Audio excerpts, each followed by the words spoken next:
begin with public comment on closed session. Do we have any public comment on closed session? Seeing none from the floor and seeing none from the phones, we will move on to closed session. So we'll recess to closed session at this point.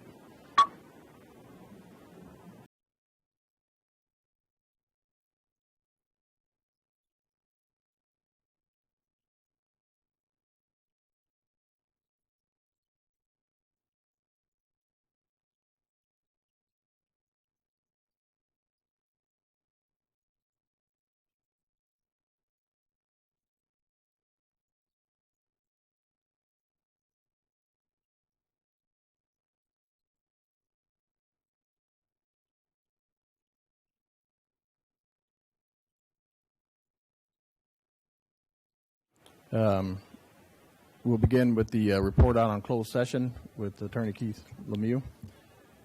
Sure, Mr. Chairman. This will be brief. The board met in closed session to discuss the items identified on the agenda, received various reports regarding those matters, and no reportable action took place. Mr. Chair, that concludes the report. Thank you, sir.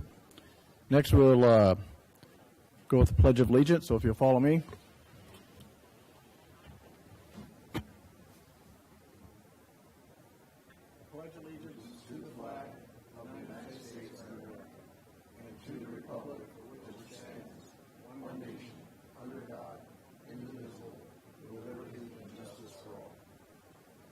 With a brief moment of silence.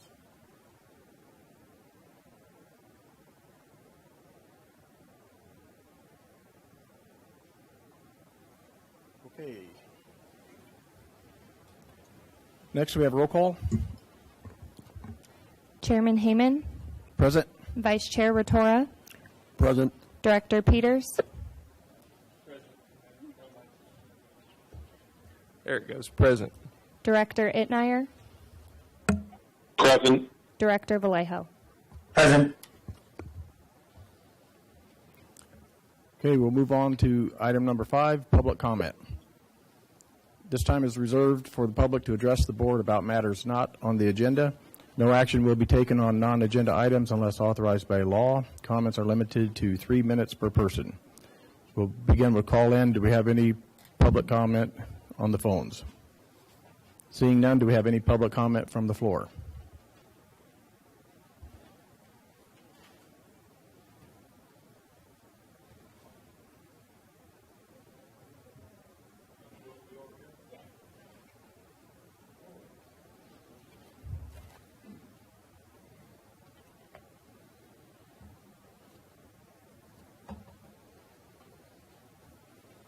I'd like to know, can someone explain to me where groundwater comes from? I think I know. I'd like your explanation. Where does it come from? Groundwater. Sir, can you state your name also for the record? My name is Michael Kennedy.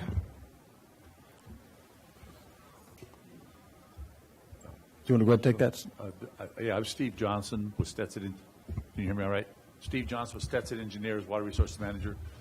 That's a very big question because groundwater comes from many, many different sources, including surface water. And there's a definition between surface water and groundwater that makes them different, but there's a lot of litigation on that. But groundwater comes from many, many sources. Can I tell you the sources I came up with? Sure. Sources is snow, rain, possible underground rivers. That's where it comes from, in my opinion. Do I know, technically? No, but that's pretty technical, snow and rain and ground, underground rivers. And I was told that it was supposed to be, any water that Ridgecrest needs is supposed to be trucked in because they don't have a pipeline for this project, this groundwater authority. Is that what it's going to be, is trucked in? I don't believe we are looking at trucking water in, no.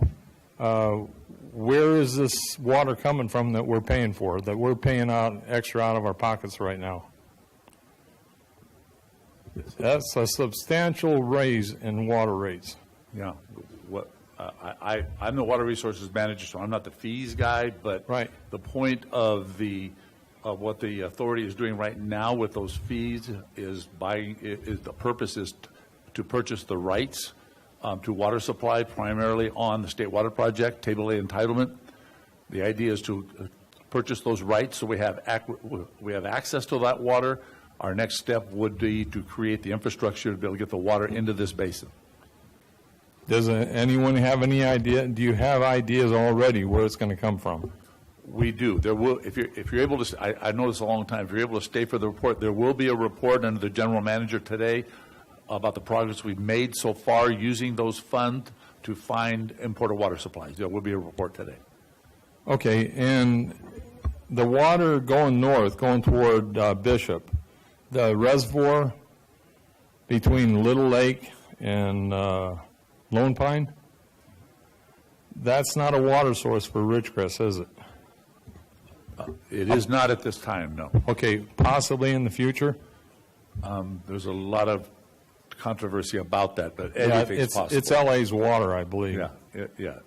Okay, the other thing, since I only have 3 minutes, you said if the trucks did start coming in, which I don't think they will ever come in here, but if they did, do they unload out at Inyakern? Where do they unload? Just to be clear, there is no plans or discussions or concept for trucking. Okay. In fact, it would not be possible to truck in the quantity of water that we No, I need. didn't think so either. That's why I thought it was pretty fake sounding, trucking in water. Yeah, if someone told you we were doing that, then that was fake. Yeah, people have talked about that. And well, that pretty much, I was told 10 o'clock for this meeting, and then a neighbor, I invited a neighbor to the meeting, and she found out somehow that the meeting was for the public, 11 o'clock. But is it usually 11 o'clock, all your meetings for the public? It depends on the agenda. You would notice, for example, on the agenda we have for this meeting at item 4, it says that the public open session is not going to occur any earlier than 11 o'clock. Oh, okay, okay. It actually says that at the top of the agenda, too, I noticed. I was also told 5 years of this coming out of our pockets for this fee. 5 years is what I was told. What, can you tell me any different? Yeah, as far as how this fee is charged, that's left to the discretion of the water district. Okay. It is possible, if they charge it kind of in the maximum amount, I guess you could say, or if they charge it as quickly as they can, then, and in the full amount immediately, then it would be 5 years. They've got an item on their agenda next Monday to talk about potentially financing the fee, which could lower the amount of the fee by as much as 75%, and then Yes, pay it out over a longer I was told period. about that, and I was wondering why they didn't come up with that in the first place for the Well, people. if you want to attend the meeting on Monday, that would be the right place to Okay, ask. yeah, So, I would. Okay, that's all I have to say. Thank you. Jeff Boynton wanted me to give you a Thank you, heads Mr. up about Kennedy. this.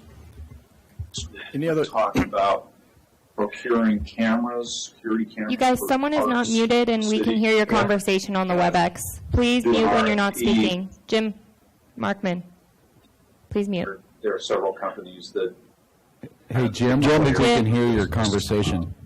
he's mostly concerned about the privacy stuff that will inevitably be talked about. Because I told him, I said, hey, be prepared, ACLU and electronic. Mr. Bachman, can you hear us? The groups that watch this kind of stuff. Jim? To his knowledge, they're not Jim Markman, can you hear us? until Zoom, just where somebody can sit there with a joystick and, look up some chick's skirt. Gary, can you hear us out here? We'd like to mute Jim Markman.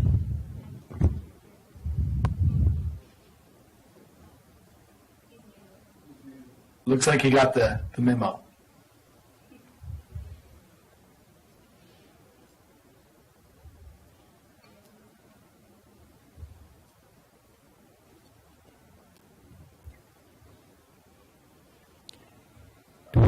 Do we have any other public comment from the floor?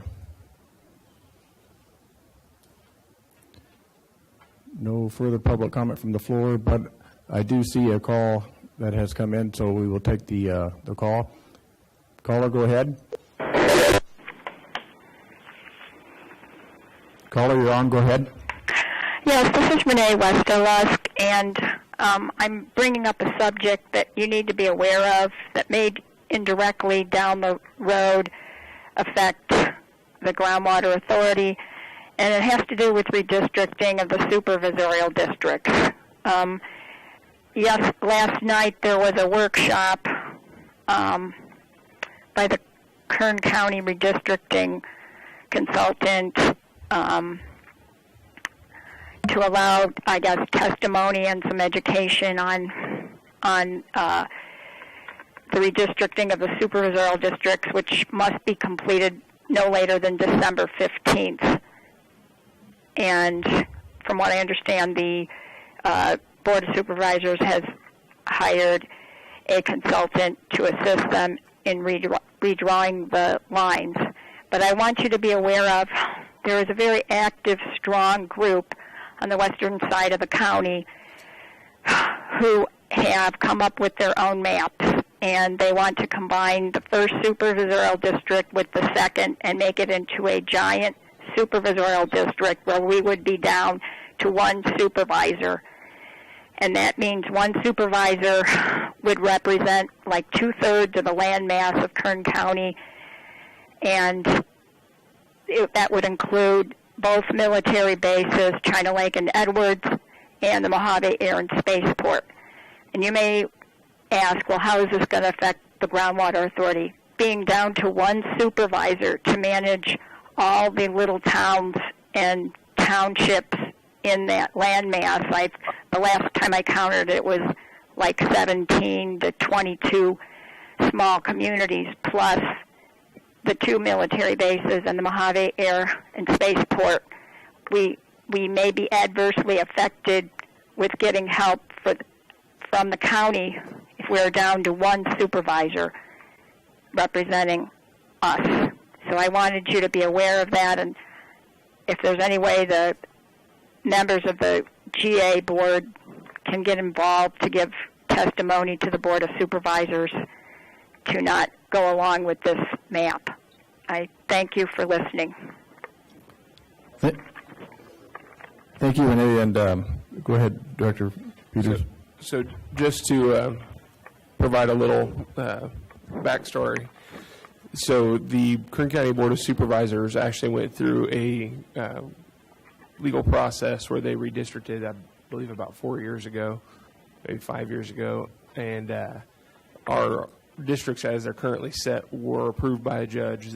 We went through a whole redistricting process that radically shifted some of the districts, especially the 4th district, which now represents the vast majority of western Kern County. And so with that being said, I don't believe that we will see any massive changes to any of the districts. There will probably be some micro adjustments along certain borders to account for, increases of population in certain areas. But, we're getting maps, we're getting input from throughout the community. All of that is going to be considered, but considering that we just went through this process fairly recently compared to most other counties, just a few years ago, it is unlikely, in my opinion, that we'll see any kind of radical shifts. I would not foresee the Eastern Current getting split into or combined into one single district. I think that's highly unlikely, personally.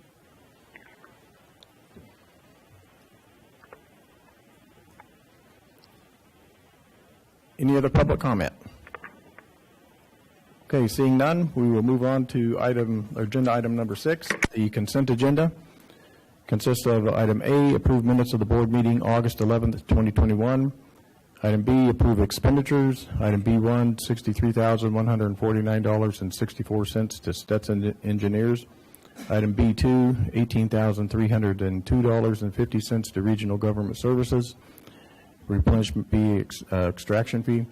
And item B3, $23,837.50 Capcor, July and August, replenishment fee. Any member of the public wish to have an item pulled? Any member of the board wish to have an item pulled? I'd like to make a motion on consent.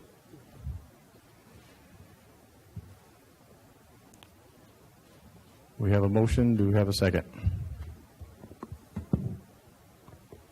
I will second it. Chairman Hayman, Aye. Vice Chair Rotora, Aye. Director Peters, Aye. Director Itmeyer, Aye. Director Vallejo. Aye. Motion carries. Okay, moving on to item number 7, Water Resources Manager Report. This will be presented by Steve Johnson. Thank you, Mr. Chairman. Okay, I've already introduced myself. Steve Johnson with Stetson Engineers, Water Resources Manager. We got a fairly shorter report than we've had in the past. Steve, you're going to have to make an extra effort to speak into the mic. Get right on it. Okay. Get right on it. Okay. Hope that's better. Anyway, we've shortened the report down to some of the things that were on the agenda for the Water Resource Manager report have dropped off. We'll probably bring them back as more information comes up on those. But so we'll have a shorter report today, I think on my staff, Joseph Montoya should be online. Joseph's going to talk about the grant funding and item A and item B, the recycle water program. Heather Steele has been working on the shallow well impact mitigation program, and I don't think she's going to be on, so I'll give that very short report. There's not much new from the last report. So we'll get going on this. Joseph, if you're on, could you pick it up on the first PowerPoint for the Prop 1 grant funding? Hi, Steve. Yeah, I'm here. I'll start with the update on the Prop 1 grant funding. So for invoice 10A, we don't have any updates for this invoice. This covers the period from January through March of this year. We requested a total amount of $77,758.34 back in May. We received some direction from DWR in the middle of last week to correct some of the mileage rates for some of the work requested under that invoice. And they've asked some additional questions about the eligibility of some of the equipment costs associated with the invoices for one of our STAT consultants. So we're working with DWR and making those revisions, providing them some clarification. And we hope to, after that gets settled, get the invoice paid. For invoice 11A, this covers the period April through May, or excuse me, that should say April through June of 2021. We requested a total amount of $69,955.50. We submitted that invoice package on Monday of last week. We haven't heard any comments or any questions from DWR about this invoice, so hopefully we'll get this one settled and paid pretty quickly as well. And we're continuing communicating with DWR. We're continuing to look out for the status of their CEQA concurrence review so that we can get some of the costs that were removed from invoices 8A and 9A paid. The amounts that were removed in those invoices were about $55,000 for 8A and about $76,000 for 9A. So hopefully once DWR completes the CEQA concurrence and doesn't have any additional information that they need of us, we'll work with them to get those removed items paid. So that'll take care of the Prop 1 status update. Now moving on to Prop 68. We are still waiting for an update from DWR on invoice 10B, which covers January through March of this year in the amount of about $2,865. No word yet, again, from DWR on that invoice, but we'll continue to look out for something. Invoice 11B, we submitted last Monday covering April through June of this year. Total requested payment after retention of $3,552.11. So, again, we'll continue to look for any word from DWR about that invoice, whether they need any clarifications or provide any comments to us on that one. And this update, I believe I presented to the board last month, but I'll repeat it here as well. We received notice back in early August that the additional $30,000 in appropriated grant funding has been made available for award under Prop 68. This amount was contingent on future appropriations of Prop 1 funding, which is why it wasn't available for the past few months. We have been coordinating with DWR to get that amount put into the grant agreement. We sent DWR some amendment request documents back on August 23rd to include that additional $30,000 for us to request reimbursement. Those amendment request documents are currently under their review. So we'll be looking out for anything from DWR about the amendment request as well. So that wraps up the Prop 68 status update. Steve, do you want me to move on to the recycled water update? Sure, that'd be good, Joseph. And Mr. Chair, like we've done before, we'll take questions after the water resource report's all done. We'll after cover all the reports topics are and then done. come back for public comment. Okay, very good. Go ahead, Joseph. Okay, sounds good. So for the recycled water program update, we're continuing to work on our alternatives analysis. If you'll recall, we released a scope of work to the Groundwater Authority staff team several weeks ago for their review. We haven't received any comments from the staff team so far, so hopefully if we don't receive any further comments in the coming days, we'll be able to release that scope of work to the TAC for their review.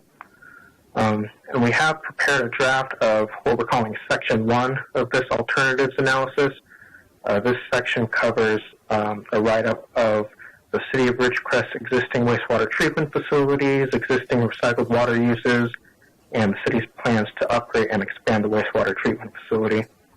We submitted this draft of Section 1 to the city several weeks ago. We received comments from the city on August 27th. We're currently looking at the city's comments on our write-up to incorporate those as appropriate. And again, after we incorporate the city's comments, we'll be releasing that section out to the TAC. And we're continuing to work on the next steps of our analysis, which will include continuing characterizing the wastewater treatment facility effluent quantity and quality. We've received a tech memo from Provost and Pritchard through the city's engineering consultant that summarizes wastewater treatment plant flow rates and BOD loadings. So we'll be continuing our review of that document, review of regulatory permitting, environmental and legal requirements for all of the alternatives.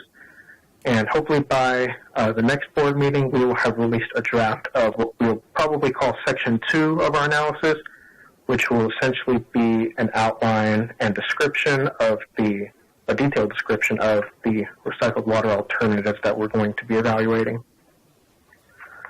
So that'll wrap up my recycled water update, Steve. Thank you, Joseph.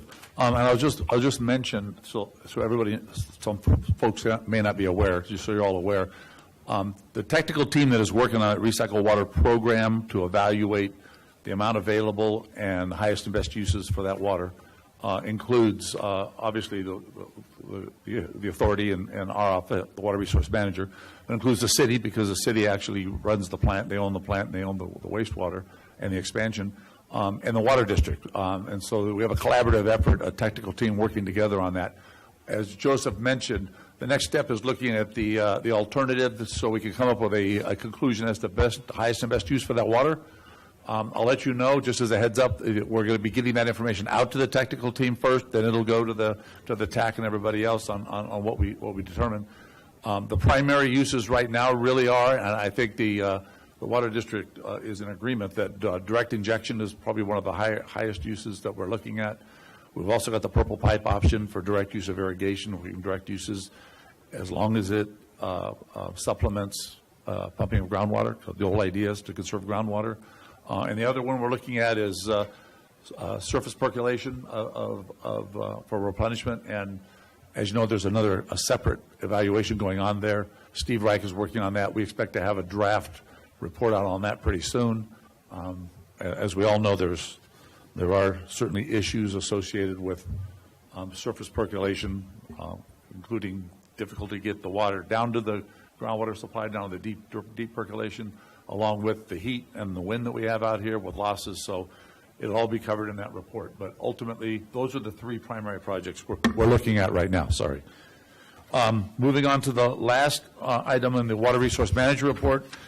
This is the one that Heather Steele has been working on, and this slide is basically, this PowerPoint is basically exactly the same as last time with a little addition at the bottom. And I'll just run through quickly, was the mitigation report was adopted back in May. The report form for reporting an impacted shallow well was adopted about that time too, and now it's posted on the website.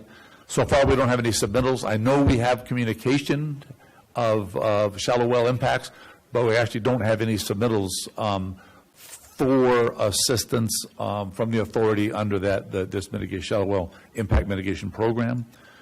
It's been to the PAC and the TAC for review. We've received comments. We've received good comments.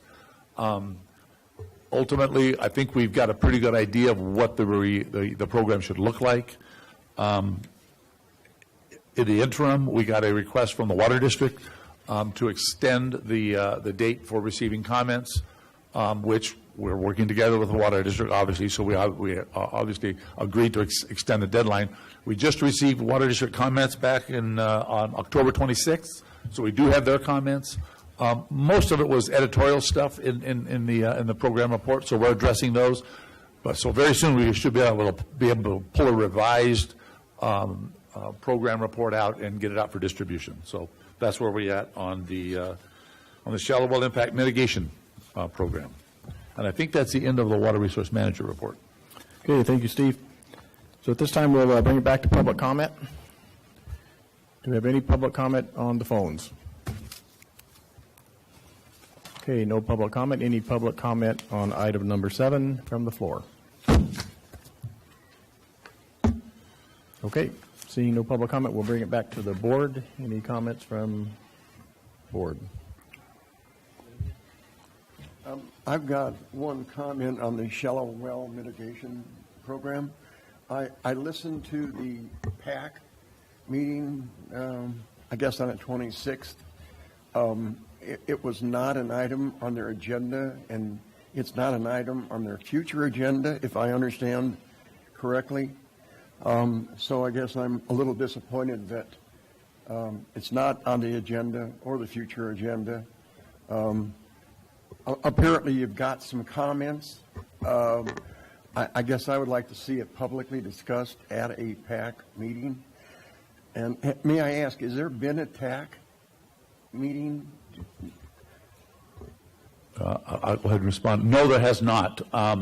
We did have a schedule hold for TAC meetings on the same day as the PAC, but earlier in the day. As of right now, we did release, there'll be a TAC report later. We did release some guidance for the TAC to get organized, just like the PAC needs to get reorganized, and some potential topics for them to discuss, but we're doing it remotely still right now. But there will be a report later, but no meeting yet. Okay. Well, I was, by the way, pleased with the PAC meeting. I think they did an excellent job. I think that the Policy Advisory Committee is going to want to chime in, and I would like them to do it publicly as well as the TAC. And so that concludes my comment. Director Rotora, please remember to make an extra effort to look at the mic when you're speaking, because every time you turn to speak to Mr. Johnson, we lose you. You have to get up and close to the mic. They can't hear you. Oh, my entire comment was basically I would like to see the shallow well mitigation discussion in public at a TAC meeting and a PAC meeting, basically. Make a long story short. Thank you. Thank you, Director Rotora. We do have a phone call come in, so we will go to the phones for public comment. Go ahead. Caller, you're on. Go ahead. Yes, this is Renee Westolusk. I have a question, maybe two, on the recycled water program. It was mentioned primary uses that you were looking at were direct injection, the purple pipes option, and the surface percolation. Do any of those projects lead to making the water useful enough so that it could be sold to a commercial entity? Is that being considered? Not at this time. And then I just had one other question regarding the shallow well program. The form is already on the website. for the Groundwater Authority. So if people are having problems with their wells or whatever, they would fill that form out. Yes, Renee, the shallow well impact report form is made available under IWVGA documents, reports, and forms. Okay. All right. Thank you. Thank you, Renee. Any other public comment?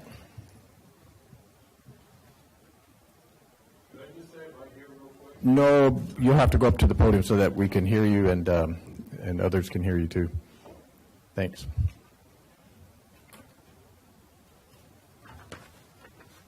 The purple, my name's Michael Kennedy. The purple water thing, the pipe they talked about, that she just talked about, selling it to an entity, what's that all about? When I refer to purple pipe, we actually looked at this once before. If we've got recycled water, treated wastewater, recycled water available of an appropriate water quality, that we can use it for direct uses like irrigation of parks or ball fields, things like that. That'll be less water that we pump out of the ground. So that's a potential use that we're looking at. But you'd have to have a system to provide that water, wouldn't you? That's correct. And that's an expensive thing to do, isn't it? Yes, it is. And we've looked at it before. It is one of the more expensive ones to do, and it doesn't use, up here in the Indian Wells Valley, it doesn't use a whole lot of water. But we need to look at it and document it, yes. Okay. Yeah, there's a lot of things that the expense is too high for stuff of that nature. Thank you.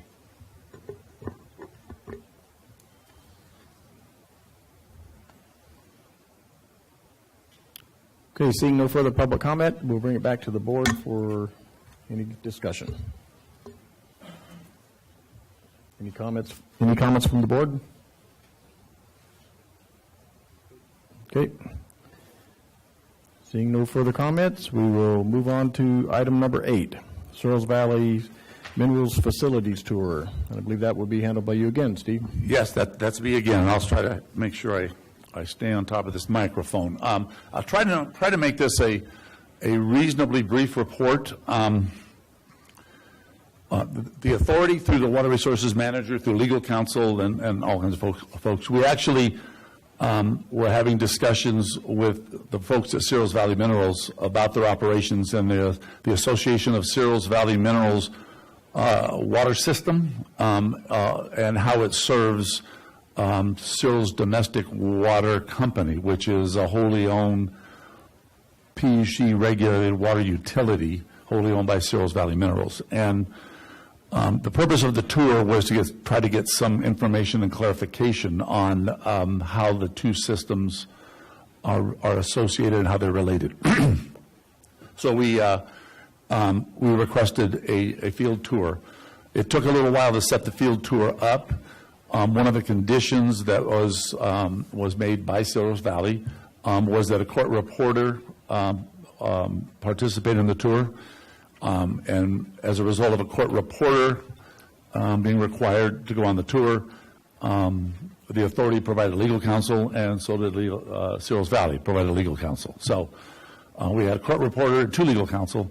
For the authority, I attended, and your assistant GM, April Kagwin, participated. We went on the tour. It was sort of a caravan. I believe he's vice president of operations, Burnell Blanchard, attended and basically kind of chaired the tour. He led the tour. Camille Anderson, who I think you're all familiar with, she's reported several times, been to these board meetings. Camille Anderson was there also. And they had an operator, I don't know his last name, but they had an operator named Steve that was out there, and he opened up facilities and let us see the facilities. So that's who went on the tour. The two things we were looking for out there, the purpose of going out there was, there's been a couple of, I'll call them assertions or descriptions of the system that have been made by Searles Valley. One of them being that the Searles Domestic Water Company is 100% totally dependent upon the Searles Valley water system, which is the one that owns the wells here and the pipeline that takes water from our valley here out to Searles Valley. that the Searles Valley water system provides all water supply to the domestic system. And I frankly don't think we ever had any dispute or concern with that. We understood that. We've seen the schematics. We've seen where the facilities are before, so we didn't have any dispute about that. But that was one of the assertions that was made. The other assertion that was made by Searles Valley was that, and keep in mind that this is in relation to issues over paying replenishment fees that were invoked by the authority, was that if they can't pay the fees and the Searles Valley Minerals industrial operation goes out of business as a result of not being able to pay the fees, that the system will not operate just serving the domestic water company. Understanding that the water taken from this basin serving the domestic water system is not subject to fees. So there's no particular reason why you can't pump the water from this basin and serve the domestic water system. But the technical, physical, operational restriction of not being able to run the domestic water system if the plant wasn't running was something that we were somewhat confused with, and generally it did not understand. It could not make sense out of. So that was the purpose. Those two things. The first one was clear. We didn't have any problem with that. Searles domestic water system is clearly 100% dependent upon Searles Valley Minerals water system. 100%. The water is pumped out of this basin. It's piped a long, long way. It delivers it to the Searles Valley Minerals location. There's huge storage reservoirs, and from there, all of the water that comes out of this basin is apparently, from what we learned on the tour, is treated through their treatment facility out there for arsenic. They also control TDS. Every drop of water goes through that facility, goes into the reservoirs, and serves the domestic water supply through the Searles domestic water system and direct uses at the plant. None of that water, reported to us, none of that water is used for direct processing of minerals, only for in-plant use, which we understand would be normal plant use, washdowns, bathrooms, kitchens, normal plant use, and probably, we believe, a large portion of it for cooling towers for the power plant that's out there to run the plant. So, that's what the assertion was. So, on the tour, I'll describe the tour very quickly. It took us a little over 5 hours to do the tour. We started here in the valley. We looked at all the wells. It was a very extensive survey. Tour. We looked at everything. I will report that Mr. Blanchard was very cordial and answered every question we asked, and was very helpful taking us on the tour. So everything seemed to go well on the tour. It was, by the time we finished, it was 110 degrees. I felt bad for April. We left the car running. When we got out, we had over 20 stops, and every one of the stops required us to get out and walk some distance to the facility to see what they were showing us. So it did take a long time. But as I mentioned, throughout the tour, Mr. Blanchard was very accommodating to us and everybody to make sure that we got to see everything that he had. Searles Valley Minerals, Mr. Blanchard, he outlined the tour. He gave us a tour guide of all the stops. So it was basically his tour for us to see. But he explained every one of the stops, why we were stopping, and also was very concerned about safety. There were some areas where you had to kind of be careful with train tracks and trains moving, things like that. But anyway, he was very accommodated. What we learned, focusing on what we went out there to learn, what we learned is that there are 5 wells in this basin that we're operating. All of the wells that we're operating send water out to Searles Valley, to the Searles Valley Minerals facility. 2 separate pipelines, 3 wells on one pipeline, 2 wells on another pipeline. At some point, just outside the basin, they connect, they become a single pipeline. There's regulating facilities on that line, pumping facility to move the water out of our basin because it's uphill out of the basin.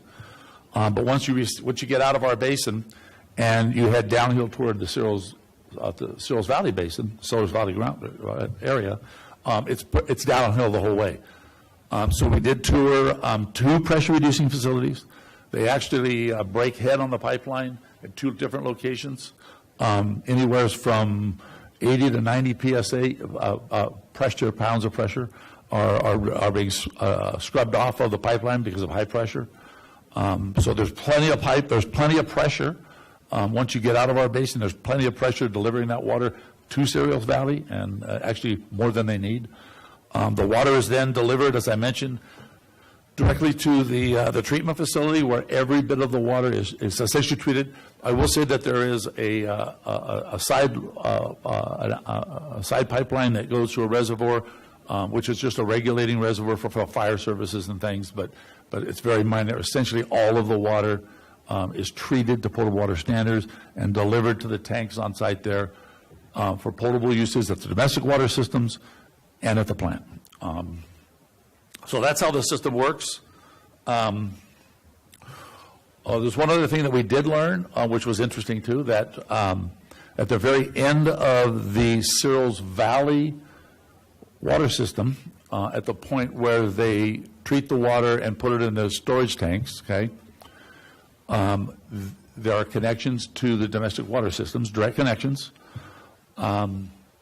And at that point, one of those domestic water systems that are out there receives the water from Cereals Valley Minerals, so they have a relationship where they get the water from Cereals Valley Minerals, and through their system, they convey the water out to the Trona Airport, which is on Beeline land. There's also 4 or 5 residences out there where that water is conveyed out to those residents and the airport.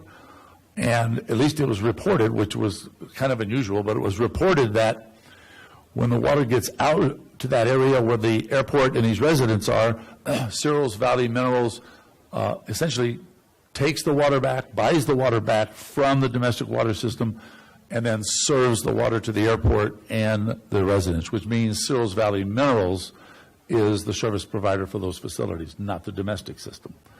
The reason why I found that to be interesting is because if it is as was asserted, that if the plant is shut down, you cannot operate the domestic water system, and if you don't operate the domestic water system, then Cereals Valley cannot serve the airport either, because Cereals Valley is getting the water from the domestic water system to serve the airport and those residents. So at the end of the whole tour, I can tell you, I already mentioned that we didn't see any issue with the domestic water system being 100% reliant on Cereals Valley water system.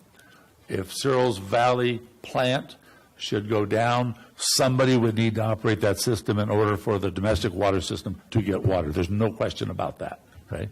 But on the flip side of that, we were not shown any reason why that could not occur physically, operationally, why that could not occur if somebody were willing to operate the Cereals Valley water system, why the domestic water systems would not be able to continue to receive water.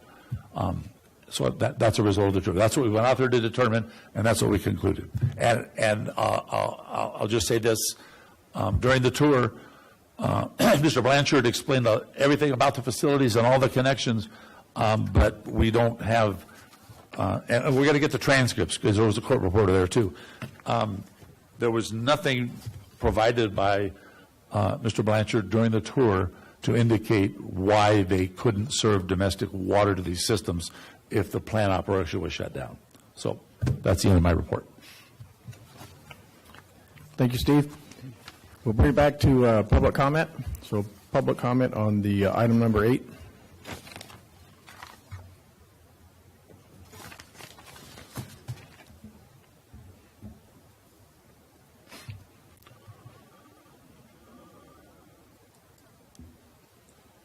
Michael Kennedy. This thing is affecting way more than just water. It's affecting people's jobs and everything else is what this is affecting.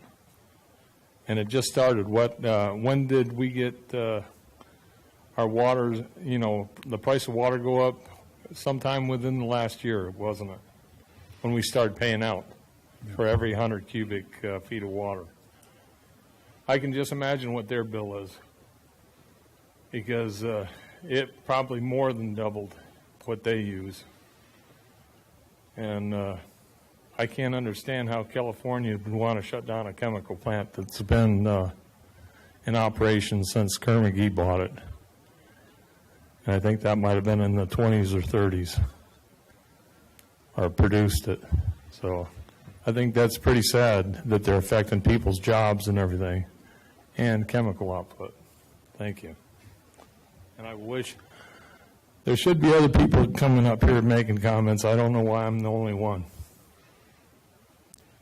Thank you, Mr. Kennedy.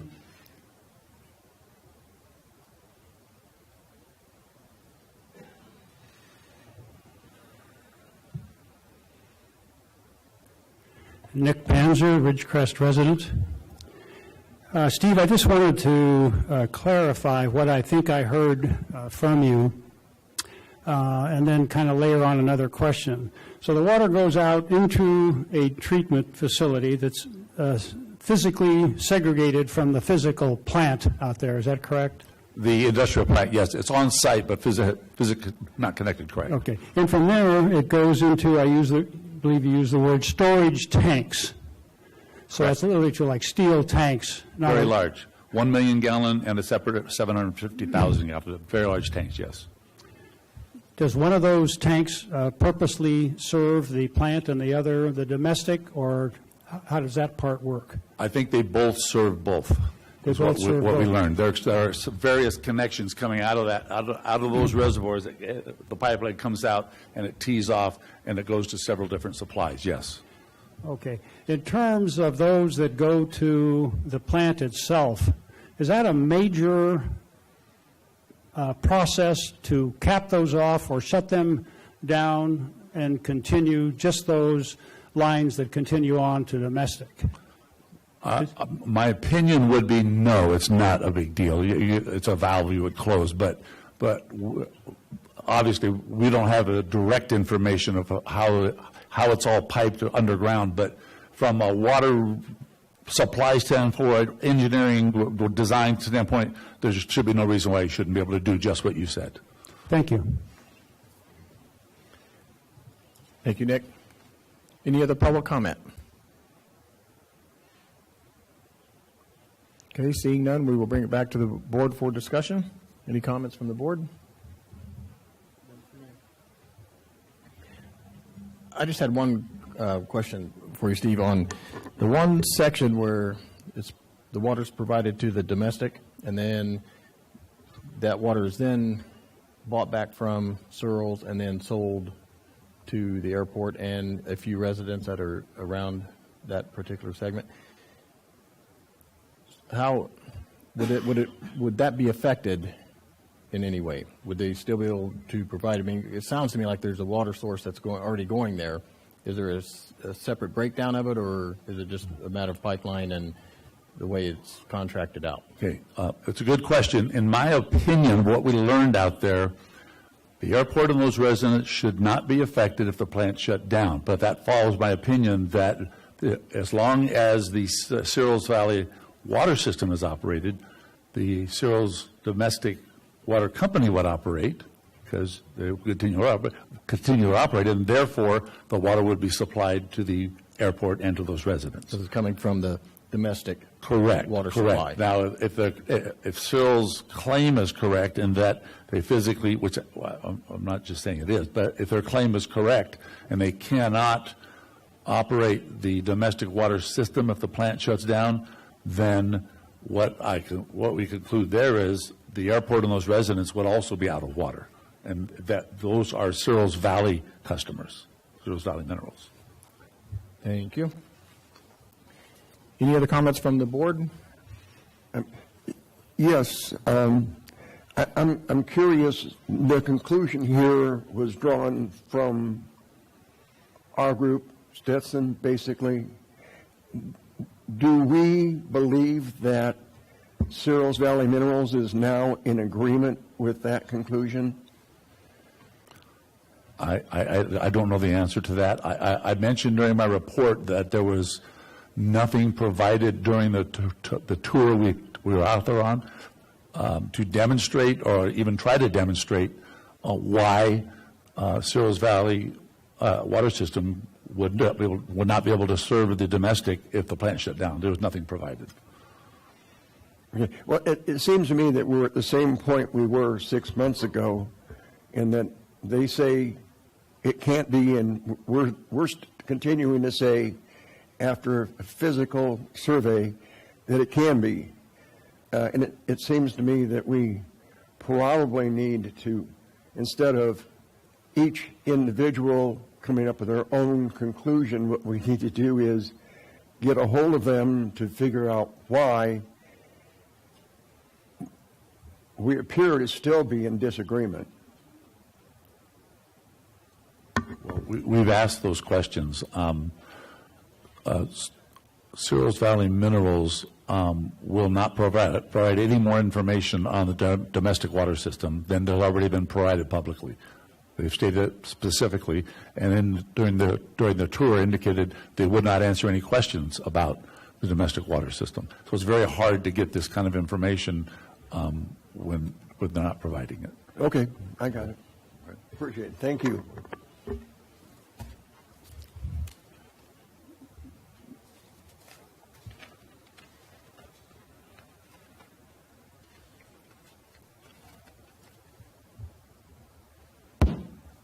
My name is Wes Katzenstein, a PAC member as well. And one question, I've drive through Trona, and my sense is, and I always assumed, that an awful lot of the water from this basin was going to the large open areas where they have evaporation ponds. Yep. I would think that that's a major requirement for water for Searles Valley Minerals, but I think I heard you say, Steve, that water was used for industrial uses in the plant. Did you understand that to preclude then replenishing the water on the ponds, or is that something that you understood to be part of the use of that water? Thank you, West. We were told specifically on the tour, and it's in the transcript because I asked the question, about uses of Indian Wells Valley water out of the Searles Valley plant. And we were told unequivocally that not a drop of water from the Indian Wells Basin, Indian Wells groundwater, is used in the mineral processing operations. That includes putting water on the evaporation ponds or collecting it in their wells, running through the plant, and then recirculating it back out to the evaporation ponds. That water, we were told, is all local water from the Searles Valley. Yeah, it seems a bit, I found that a surprise, but just because of my impressions I've got driven through that area. But that would seem to imply there's a pretty good source of water available to them other than the water from this basin that is used to replenish the water on the ponds, if that's the case. And it's just a curiosity that might be something that could be factored into the discussion. They may have an alternate source of water that perhaps should at least be part of the dialogue. No. So, thank you. As little help, though, it was reported the water is highly brackish. They would have to treat it for potable water. So.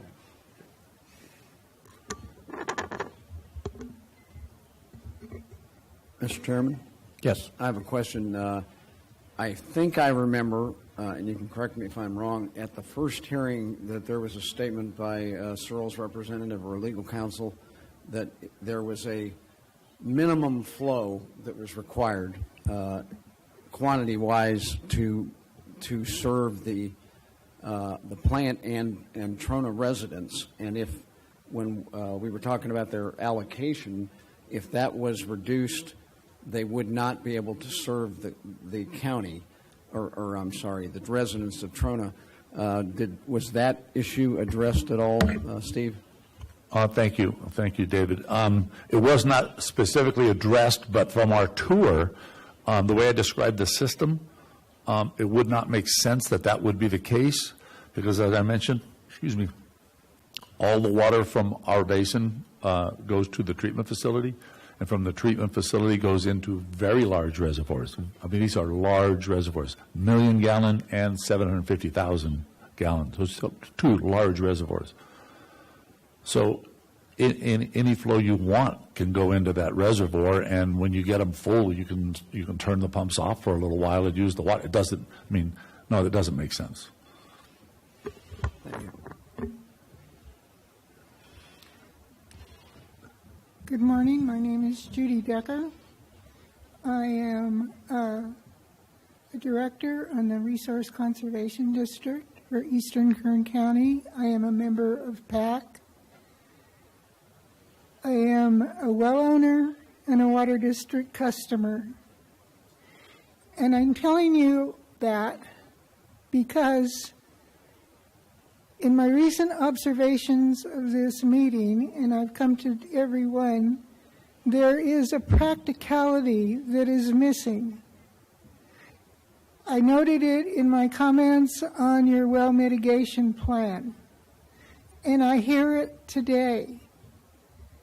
If Seals Valley Minerals were to shut down and not resell the facility to someone else, in order for the residents of Trona to get a domestic water supply, there's going to have to be employees that repair the lines that leak, that take care of the wells, that take care of the reservoirs. This seems to be missing in a lot of the not conversations, but the things that are coming from you people. For instance, it's not there yet, but some of the things that have been suggested that the PAC needs to look at are things that, were they to be implemented, need a staff. Every organization has a staff that does certain jobs.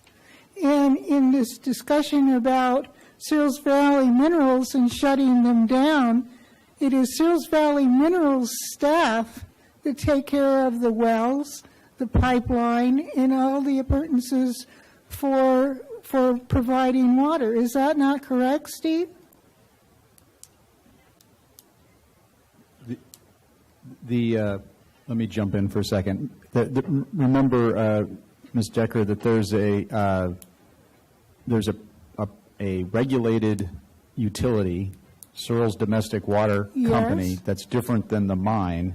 Searles Domestic Water Company has the responsibility to continue to serve water regardless of whether Searles the mine exists or not. That company is supposed to be regulated in a way that will guarantee that the water continues to flow regardless of the status of the mine. And they would have the responsibility to do whatever it takes. All right. Thank you. Thank you, Judy.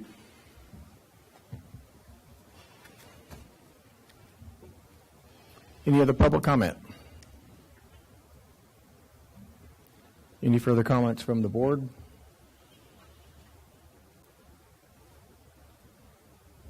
Okay, hearing none, we will move on to item number 9, Stetson staff team rates. Steve Johnson. I don't think it's me. Okay. Sorry. I'll take that, Mr. Chairman. Okay. We have in your packet a request from Stetson for the board to consider a change in the rates that they charge in the original Water Resources Manager Agreement, which was executed in 2017. It included their rate schedule, which was the one in effect at that time. Since that time, they've not had any increases in their rates that have been passed on to the Groundwater Authority.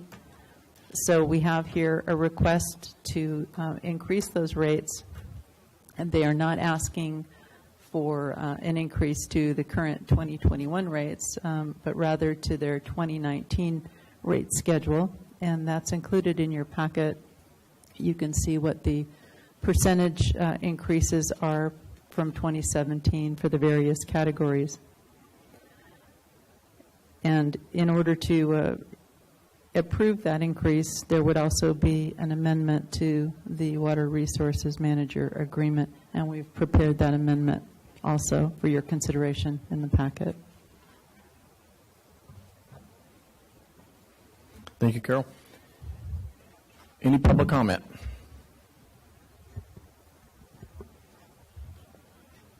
Okay, seeing no public comment, we'll bring it back to the board for discussion. Any board comments? Not here. If I might, Mr. Chairman, I just wanted to point out that the way we operate, I've been at Stetson for 45 years, but the way we operate, we have a handful, probably less than 10, maybe close to 5, of what we consider to be very important and very, very good clients. And Steve, please speak into the mic. Okay, I'm sorry. Very important and very valuable clients. And the way we operate with these kind of clients, the authority is one of those. The way we operate with these clients is we're hired on at a certain rate schedule, and as we have and normally have annual increases in rates, which most people do, we don't apply those to these clients. We wait several years to do it, to use the old rates, just because they're very, very good clients. That's the reason why we haven't done it before, and that's why we're only going to 2019. That's just the way we operate, so as an explanation. Thank you, Steve.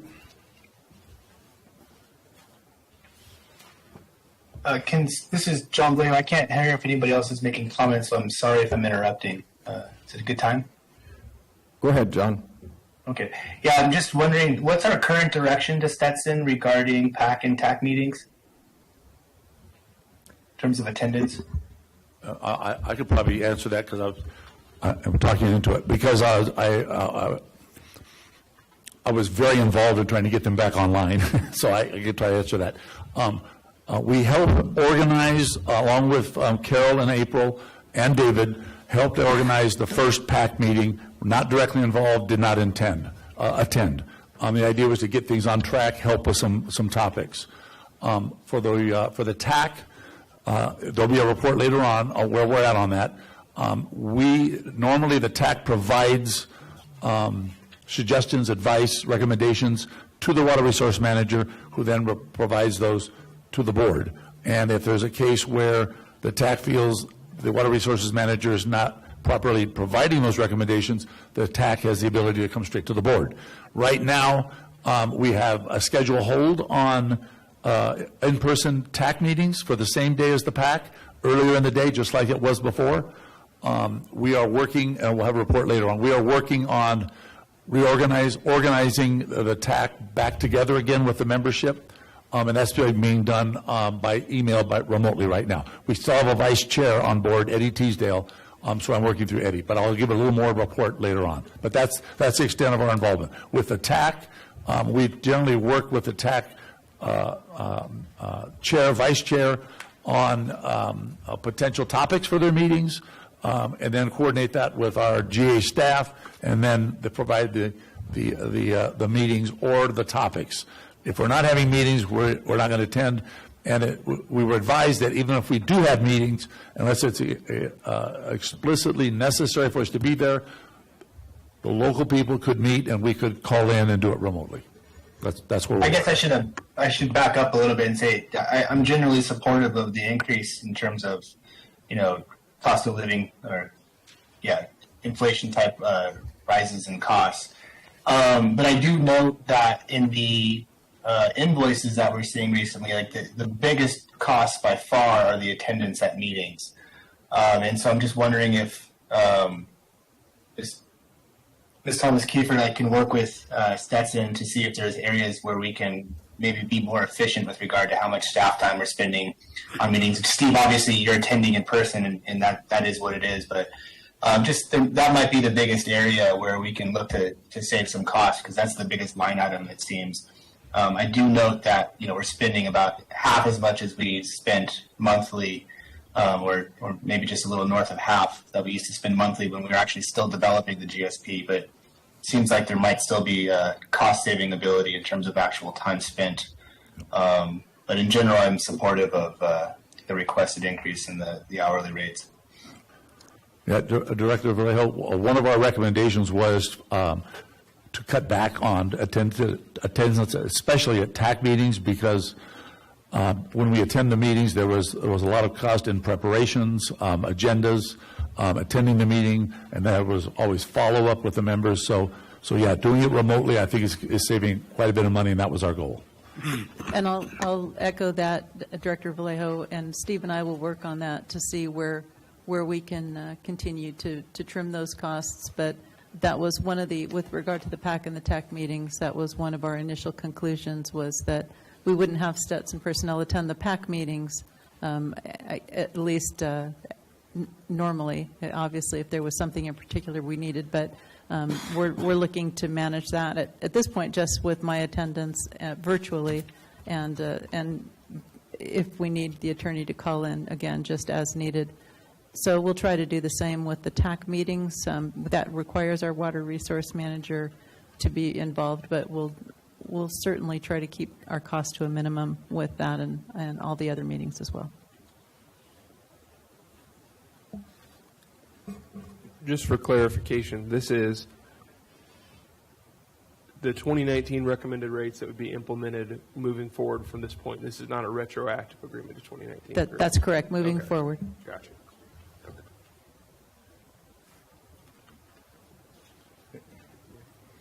Okay, seeing no further public comment or board comments, I'll bring it back to the board for a motion. I'll make a motion on staff's recommendation. Second.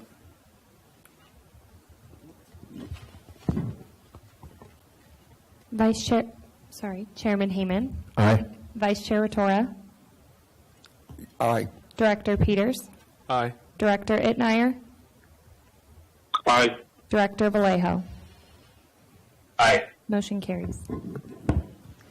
Okay, moving on to item number 10, General Manager's Report. Thank you, Mr. Chairman. By Carol. Yes. So first item we have is your monthly financial report. Again, updated for the month. Happy to answer questions if you have them. We continue to work to try to improve and develop this. I will say that it does seem a little confusing at times because we're working off of what the budget that the board approved for this calendar year, and our expenditures aren't necessarily in line with what the budget items, the approved budget items were. I expect that for 2022, as we bring in a new budget, we should have a much better reconciliation on our financials for next calendar year. I'm afraid that for this year, through the end of this year, we'll probably still be working with what we have here. We're also going to be working to bring in a new accounting software through hopefully by the end of the year to start with in January. And we'll have more information about that probably starting next month. But for now, we're bringing you, I think, the information in the best format that we're able to. I also want to point out, as April has advised me, that at the July meeting, there was an invoice that you approved to Cal Rural Water Association, and the invoice was in the amount of $15,630.28. That's what you approved. They subsequently revised the amount of that invoice, revised it down to $15,037.18, and that's the request that we'll be putting in for payment, the revised amount. So it will actually be $593.10 less than what the board actually approved in July.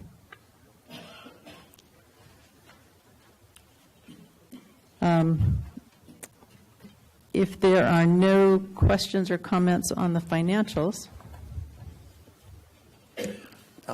Yes, sir. Yes, I would like to make one comment, and that is that, quite frankly, I just don't understand it. I know the Water District has put in $2.3 million into the replenishment fee. We will be putting in another $500,000 and change this month on the 15th for last month's payment. I notice the balance on the replenishment fee at this point in time is $485,000. I don't understand where our money was spent, and I don't believe the $485,000 that's in the account now is going to buy a lot of Table A entitlement. So I think there's reason to be concerned. I appreciate the problems associated with transitioning from one manager of the books to the next, but my feeling is it would be nice to get an update before the end of the year so that we really understand where this money is going. And this might be a good time for me to remind everybody that we are paying under protest. So anything that could be done to make the report more understandable would be greatly appreciated. Thank you. Thank you, Director. We will continue to work on that.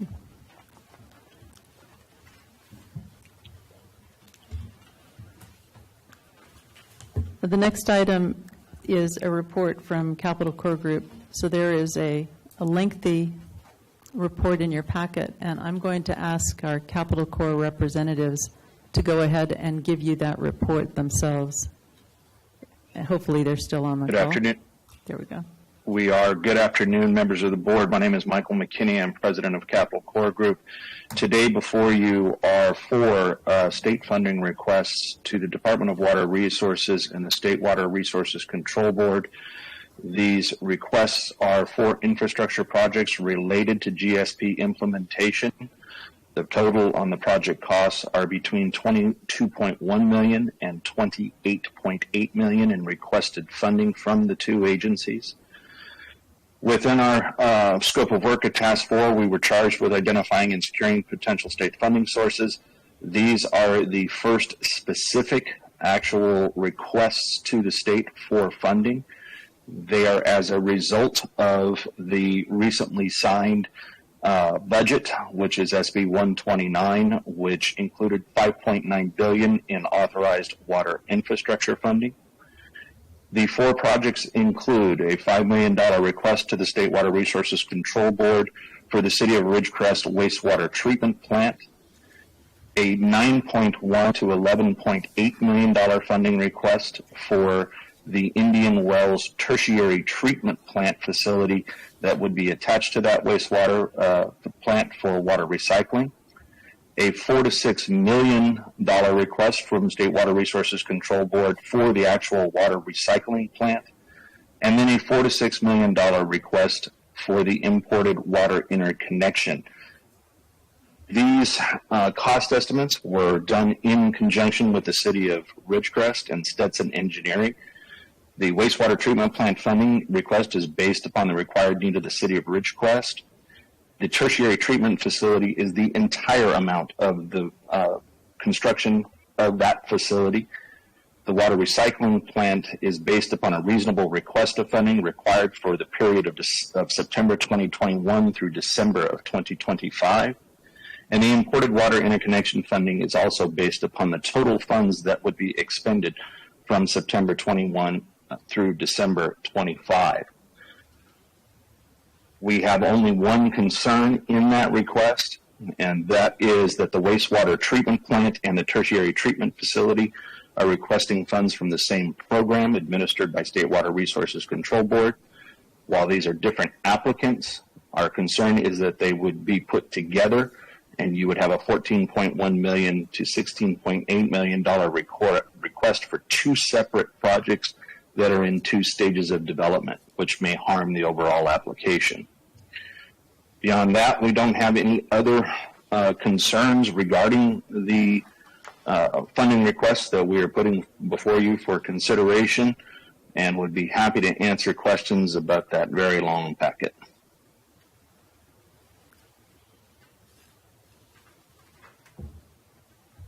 Any questions for Michael? The board. Mr. Chairman, if you can hear me, is this microphone working? Speak right in. Speak right there. All right. So Yes. we just want to make a couple of comments about how our support is characterized in the document. We were able to review it this morning, specifically for the imported water project and the wastewater treatment project. I know they mentioned that the Navy's support by signing the new easement recently. That we really had to do that because the current wastewater treatment plant is located on the Navy base. So we entered into that new agreement, that new easement for construction of the new wastewater treatment plant. Doesn't necessarily characterize that as support. So we saw that in there and saw that may be a little bit of a mischaracterization. We don't have a position on, especially specifically tertiary treatment. So just wanted to put that out there. The imported water project also states that the Navy and NAS China Lake supports the imported water project. Currently, we do not have a position on that project. Just wanted to put that on the record. Thank you. Thank you, Commander Vaughn. May I ask, what are we actually discussing, and where are we going with this? Steve, we can't hear you. The item is a discussion item. I'm not sure we all have the same understanding with regard to what is being expected from the board as a result of this discussion. And especially, I'm interested in determining what the financial impact of all of this might be.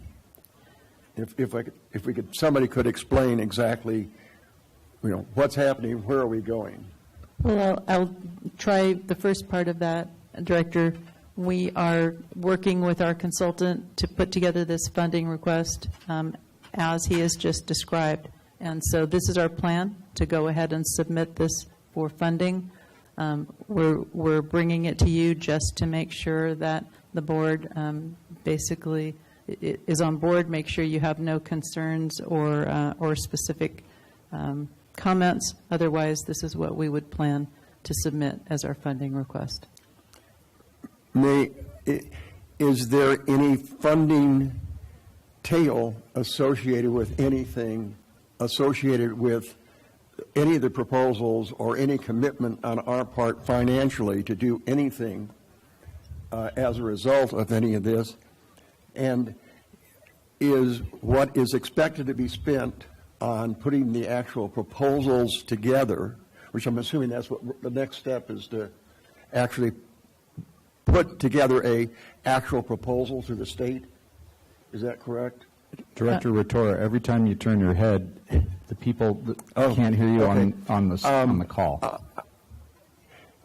Right now, Capital Corps has a budget, and I'm assuming that they're working inside of their budget, and that nothing we do today or talk about is going to change or impact what Capital Corps is receiving in terms of the agreed-upon contract. Is that a correct statement?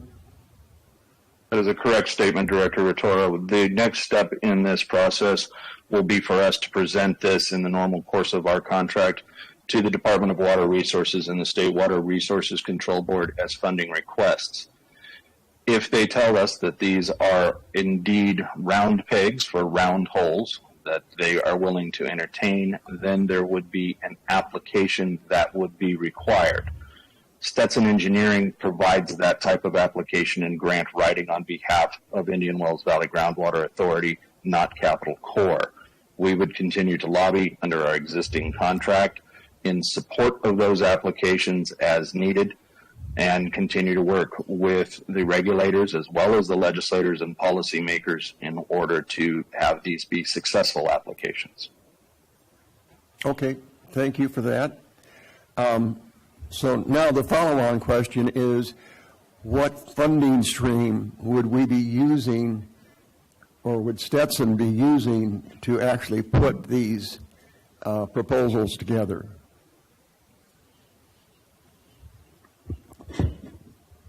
Work done pursuing Table A entitlement is paid for by the replenishment fee. So Capital Corps is paid for by the replenishment fee because they are pursuing alternate water source. The replenishment fee is to buy Table A entitlement. But there's work done in pursuing Table A entitlement. I'm sorry, the first project is the wastewater treatment plant. The second project is a tertiary plant. Don't have them memorized, but obviously they have nothing to do with Table A entitlement. So I think we need to be very careful about where we get our funding. I am not willing to commit to doing anything in terms of, I mean, talking to DWR about, are these reasonable things to do or not? That shouldn't take a lot of money, be a lot of effort. But to go past that and actually spend money that doesn't have a funding stream, I am opposed to. We had a recycled water program proposed about 9 months ago, and it turned out that nobody was found to sponsor it. So therefore, there is no recycled water funding stream. That's incorrect. Oh, real? Oh. And may I ask why? So currently, work associated with the recycled water, to the extent that the GA is paying for it, I think it's being covered by grants so far. But to the extent that the GA pays for it, the plan is currently to pay for that out of the replenishment fee. Because the only one paying the replenishment fee is the water district, and at present the only one participating in the recycled water program is the water district. If it turns out that we get too far down, now obviously if we commit to using that money, and this is a restricted account, so it has to be put to the benefit of the entities paying the money. If other people pay the money, then we might have to rethink that decision. But right now it's easy because the water district's the only one paying for it. There were originally 2 participants associated with the recycled water program. One of them was Cyril's Valley Minerals. They sent a letter to the GA back in November saying, based upon the restrictions imposed by the program, they could not participate. In December of last year, the water district sent a very similar letter saying we are not participating in that program. Now, we are working with the Groundwater Authority and putting together a statement of work, tasking agreement for what's the best use of the recycled water. We have not signed an agreement to say that we want our replenishment fee used to do anything except by Table A entitlement. And one other point I would like to make is that my feeling is the wastewater treatment plant is a 20-year-old program. The city's been working on it since probably the turn of the century. They have $40 million already in fund reserve to that. My feeling is the Groundwater Authority is overstepping their bounds totally by trying to interject ourselves into the city's business. So I would like to suggest that we allow the city to do the city's work and not be associated with that. Thank you.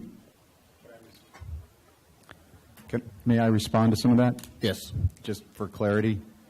So it's correct that the water district sent a letter at the beginning of the year saying that they were not interested in joining the recycled water program that was outlined by the city at that time, because one of the conditions of that was that the city was asking that the water district not sue the GA challenging the replenishment fee, and the water district refused to do that.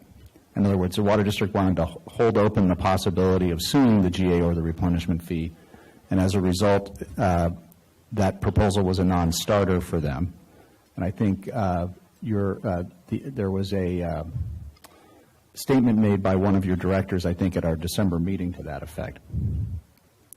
So after that, seeing no takers, the city entered into an agreement with the GA that has the GA having the option of purchasing the water, and it became a GA project.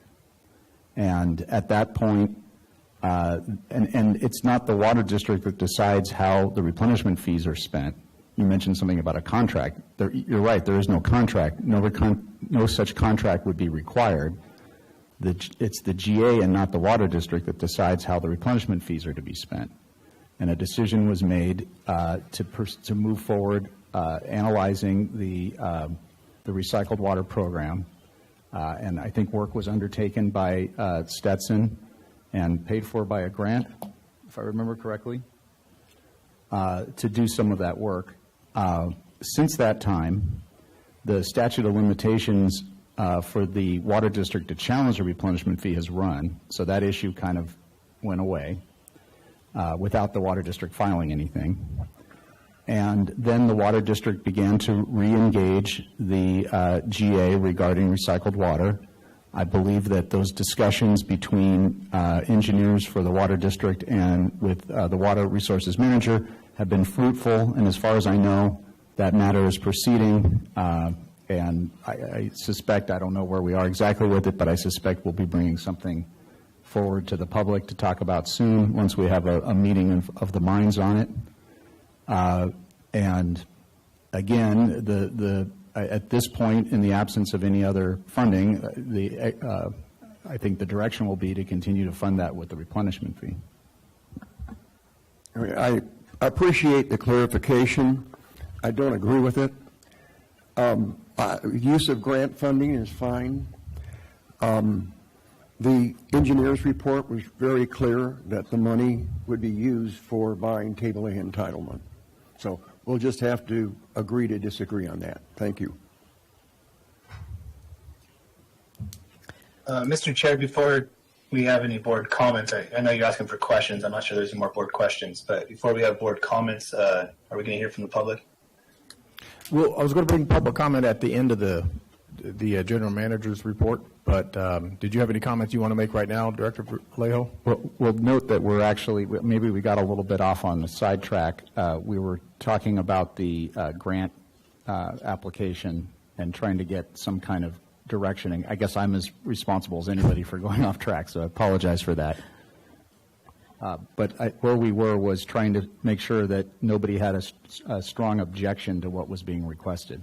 Correct. Otherwise, we would direct Capital Corps to go ahead and submit the funding request as presented today. Well, it sounds like the Navy has some concerns about the language we've used in there, so we should probably take note of that for any changes to the request. I mean, on its face, the request is pretty straightforward and not objectionable. We're asking for money, grant money, and that obviously makes a lot of sense. But I'm wondering, and I fully support the funding request for the wastewater treatment plant, including the tertiary treatment and the water recycling issues. But I'm wondering at what point this board is going to accept the reality that the project that we have articulated for the LADWP option is not a project that LADWP is willing to entertain, and we're essentially chasing windmills here, tilting at windmills with regard to the LADWP exchange agreement, because they have clearly stated to us that they are not interested in an exchange agreement. They'd potentially be interested in a groundwater banking project, but that's not what we have proposed, and that continues to be something that we ignore. So I can't support asking for funding for the LADWP project. I can support asking for funding for the AVEC project. I think it makes sense as a policy matter and as a practical matter in terms of the actual ability to have a partner that you can work with and have a reliable import supply that we need. And I think we need to revise this letter to exclude the water exchange agreement potential with LADWP, because they've clearly said it's not something they're willing to entertain, and we're at least misleading the state, if not also misleading ourselves and our constituents about that possibility. I could go into a couple issues that I see with regard to the description of the agreement. It goes out of its way to say this is an exchange agreement, not a water purchase agreement. I understand the reasons for the attempt to insert that language in there, but it's just it's not accurate. You're selling water, you're just paying for it with other water. So it is a water sale agreement, and there are implications with the LA City Charter in that regard.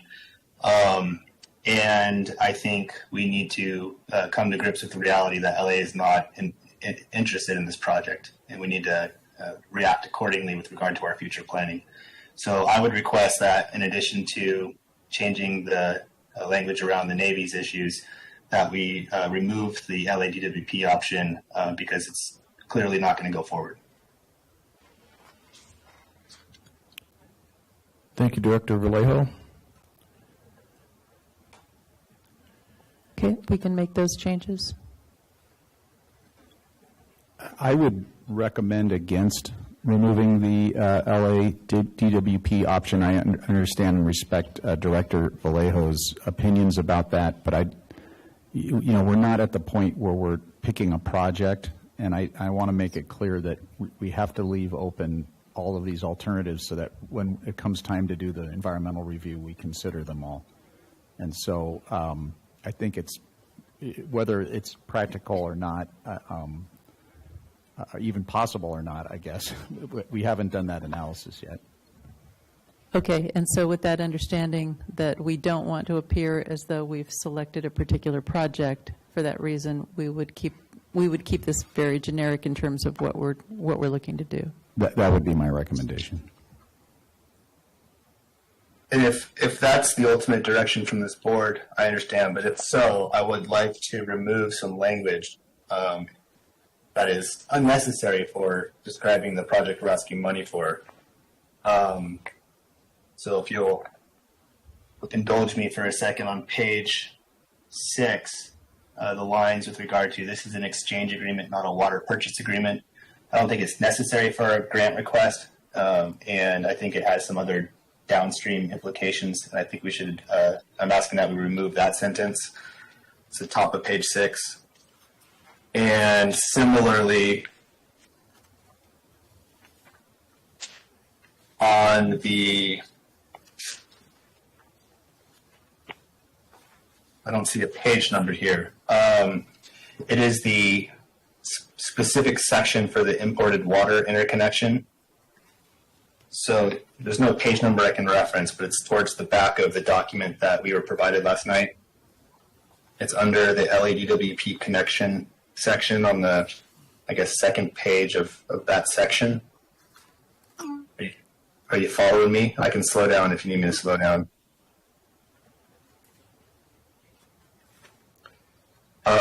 Well, there's actually 2 issues on that page. The second paragraph, that paragraph begins with the line, the first structure identified. The last sentence of that paragraph regarding strain on existing water supplies of the transfer partner, I understand why that's put in there. Inyo County, at least, and others have issues with that. It's not necessary for this request. I think we should remove that last sentence of that paragraph. And similarly, at the bottom paragraph, there's that language about this is an exchange agreement and would not put, and is not a water purchase agreement. Similar to before, I think we should remove that sentence. I would have no legal objection to those edits. So if I could ask Director Vallejo, could you just maybe email your remarks to me, and we'll make sure that they're incorporated? Absolutely. Thank you. And I think, just to be clear with the board, I still oppose sending the letter with the LADWP agreement in that for the reasons stated, and that's going to be forecasting my position on this issue in general. If we're able to separate out the letter between the different projects, I would vote on them separately. But if we're going to vote them all at once, I think you hear where I'm going. Very good.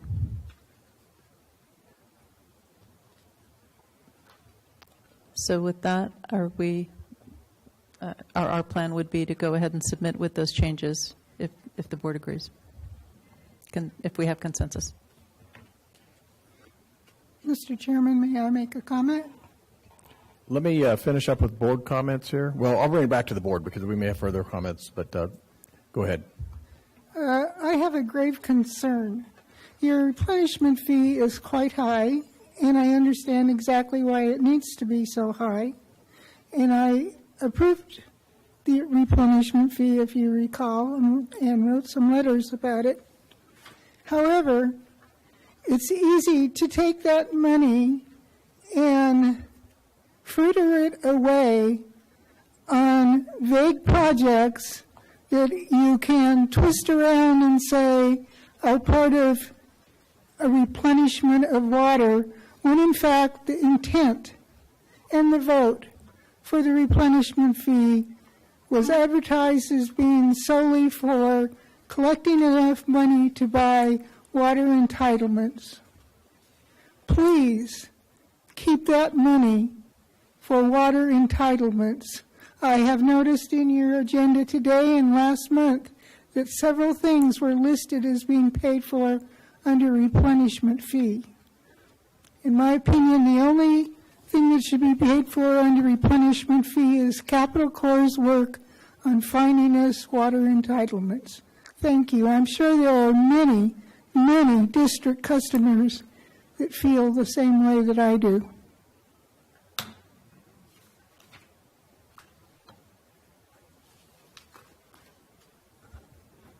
Good afternoon. My name is Elaine Mead. Mr. Chairman, may I address Keith Lemieux with a question? Yes. Thank you. Mr. Lemieux, I listened to the City Council meeting, and especially item number 12. During that item, you assured the speaker, and I don't remember her name, I'm sorry, you assured her that money collected, I believe you were also answering Mr. Heyman or Kyle, that the money collected by the Water District for the GA fees would go into a fund to be used for Title A water only, the entitlements. Is your opinion different today? No, it's not. But if I said Title A entitlements only, then, and I don't know if I did or not, but if I was that specific, being that specific would be inaccurate. It's to secure permanent new water for the valley from a source that might be the Title A. That is not what you said. I can send you the exact quote. Well, again, I may have misspoke by being that specific, but there's other possible sources of that water. One possible source of new water could be the recycled water project. I would maybe make a suggestion that when you're talking subjects as serious as this, that you be consistent in how you explain it so that the general public is not as confused as they are today. Thank you. Well, if you're suggesting that I'm being inconsistent, I disagree with that. I'm sorry I have to come back. I will send you the direct quote from the City Council meeting. Thank you.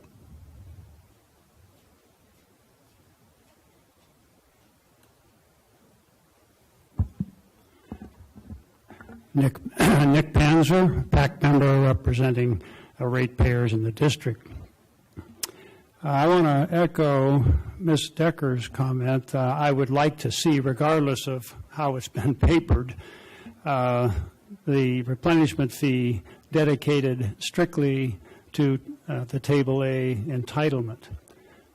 That's just my personal recollection of what was in the package that went out to the general public for the hearing. I did look very carefully at the time at the paperwork and satisfied myself somehow at that time that this was for Table A and nothing else. I may have missed something, I don't know. But regardless of that, I think it should be dedicated entirely to Table A. Next question also, I believe I would like to direct that Mr. Lemieux concerning a question that Director Rotora raised, using the replenishment fee monies to pay for recycle-related projects. And this is where I'm personally confused and need a little help. If the water district customers are the only ones that are paying a fee, and that fee is being used to prepare grants, requests for money, are we saying that only the water district and their customers are the ones that will benefit from whatever comes out of the tertiary, whether it's injected or permeated? I'm a little unclear in my head about the connection that my constituents are paying right now and what they will be entitled to down the road through a recycle project. I don't expect an answer here today, but I will tell you I'm confused, and at some point and my customers are going to, clientele I should say, are going to be curious about what they're going to get for the money that's being taken from the replenishment fee and going to something, anything other than Table A. I'm content to leave it at that. Thank you. Okay, I can, let me address those two questions, I guess. First, the question about what is the connection specifically with Table A water to the fee. And so when you're generating a fee, you have to have a proper basis to set the fee at the time you set it. But it's always an estimate. Obviously, you don't know what's going to happen ultimately. You have to have a rational basis that's supportable at the time. The basis for this fee was set at an estimate that we had received from Capital Corps regarding what we expected to pay for Table A water. That doesn't mean that the fee could only be used to purchase that water. That's the amount of the fee. If it turns out that we found water cheaper that was just as good from some other source, then the GA would go ahead and purchase that water and we would collect less fee. Ultimately, because again, the fee has to be related to the actual cost, whatever that is. Sometimes those are higher, sometimes they're lower. The relationship between the fee in the recycled water project, for every acre foot of water that would be produced by the recycled water project and then delivered to the benefit of the water district, would be one less acre feet of water we would have to purchase from anybody. And so it functions equivalently the same way. You can ask reasonably, well, is the cost going to be the same? That's a question, something we'd have to take a look at. But that's sort of the relationship between the two things. The last question you had is, since the water district is currently the only one paying the replenishment fee, and we're going to spend money now to try to obtain grants, how are the water district's customers benefited by that? So again, to the extent that this grant is used to reduce the costs, obviously, of these things in the future, that would have to go to the benefit of the water district, and the water district's customers are required by law to make sure that the benefit is only applied to them. So in the future, maybe other people are paying the replenishment fee, and then the analysis would be different.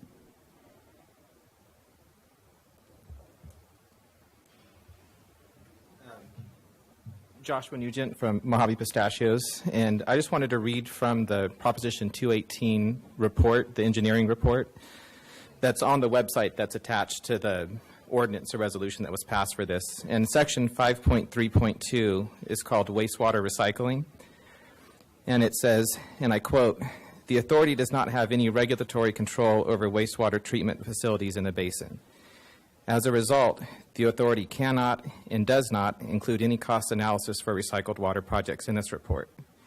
If and to the extent the owners of a wastewater treatment facility are able to make the use of water treated in those plants to decrease their extractions from the basin, they will naturally receive the benefit of that endeavor through lower extractions from the basin and, by extension, lower fees."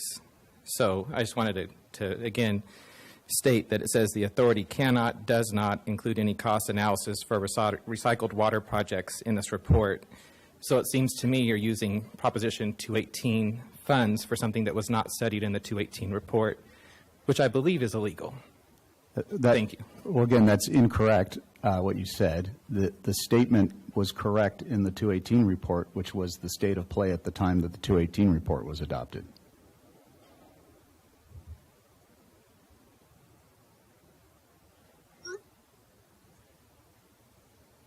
So, just real quick, I want to clarify. If a 218 report is done, facts on the grounds change. You can then spend the funds for other things without having to go back and do an amendment or do another 218?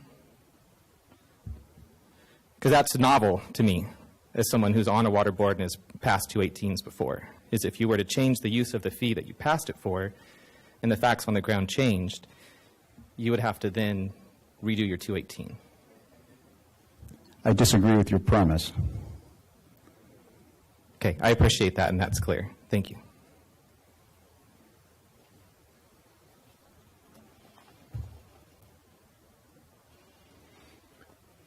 Carol, Are we ready to move on? Yes. Okay.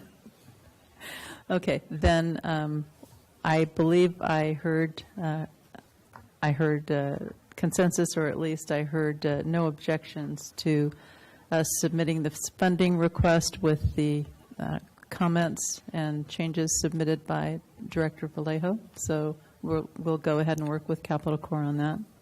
I wouldn't say there was no objection. Okay. A consensus I'll go along with, but there's definitely an objection Very good. to funding a wastewater treatment plant. Vice Chair Wettora, please speak in your microphone. Pardon? Please speak in your microphone so everybody can hear you. There's using replenishment fee funding to fund a wastewater treatment plant. You're still not speaking into your microphone. When you turn your head, nobody totally can hear you. inappropriate, and so I do object. I will agree you have a consensus, but that's it. Thank you. Thank you. We'll use consensus. On that same path, are we recommending the changes brought forward by Commander Vaughn with the Navy? Was there any changes that specifically that he would ask for? I believe those were also in Director Vallejo's comments. Okay. Good. Okay. Let's move forward. Mr. Chair, can I ask a question of Director Wettora? Because I was unclear. I didn't quite hear everything you were saying. Is it the district's position that you do not want us to apply for grant funding for the recycle project? Grant funding is good. All right. The issue is where we can't hear Stan unless he talks into the microphone. Can you hear me now? Yes. Okay. Yes, we can. Thank you. Grant funding is good. No question about it. What I'm concerned about is who's paying for putting the grant together, and what is the funding tail that goes along with that, and is there any follow-on funding that the GA is being committed to? Because right now, there is no funding stream for recycled water. And so we need to be very careful that we don't want to spend money we don't have.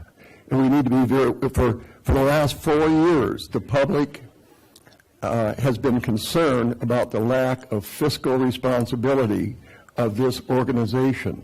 And that same fiscal lack of control continues to this day. I would like to see this board put together a funding stream for recycled water. If you have to change the recycled water program to get people to commit to the recycled program, then so be it. But we need to have a recycled water funding stream. So that is my position. So just so I'm clear, are you suggesting that the GA adopt an additional fee that would be paid presumably by the water district specifically for recycled water costs? Is that the suggestion? I would like to remind everybody here that last May, the water district sent a letter to the city requesting that the water district partner with the city in promoting a water recycling program. All right? Now, We waited for a response, and we waited for a response. We never got a response from the city. So the water district is willing to do what we need to do to pay our share of whatever needs to be done. But to date, we have not been pulled in to the point where we have had any honest discussions, and we need to work together to get this thing done. And it doesn't need to go through the GA. Having the GA involved in this just adds additional funding requests, requirements, and adds nothing to solving the problem. Thank you. Okay, but I apologize, but I'm still not clear about what you just said. So I hear you saying that you would not want the funding request, the grant request for the recycle to be paid for from the replenishment fee, but you do want it to happen, is what I heard. So I guess the question is, where would you have the GA pay for that? My feeling is that let's go back to the wastewater treatment plant. The wastewater treatment plant, if they can get grant money, that's a good thing, but it should go through the city. If the recycled water program is between the city, if we're the only ones that are involved, it should be between the city and the water district, and it should be up to one of those two agencies that should be putting the grant funding together. All right, not the GA. The GA doesn't need to be involved if there's only two entities involved. So am I correct then that your position is because this is not a deal between the city and the water district only, that you would not have the GA apply for this grant money? If the city is willing to work with the water district, my preference would be for either the water district or the city, or in conjunction together, go after the grant. If the city is not willing to work with the water district, then we have no other choice. We'll have to go through the GA. Okay. But I would much rather work with the city and to accomplish our goals. I understand and appreciate that you've expressed that that's the water district's preference. Currently, the GA and the city have an agreement, and currently the GA is the one pursuing this. So I guess we have to deal with the reality we have, and based on that, and currently the only one paying the replenishment fee is the water district. So we are very well aware of that. Okay, so under those, based on that, I guess my question is, is there some other way that you would prefer the GA pay for the grant application for the recycled water, or under these circumstances, is it appropriate to use the replenishment fee in your mind? I think the water district would prefer to work directly with the city. Yeah, but that's not the situation we have right now, Stan. I'm talking about today. You've got a proposal in front of you today. We've got deadlines we're trying to meet. We need to get this information out, and I'm just trying to find out if there is a different source of money that you can identify that would make you happy if we used it instead of the replenishment fee.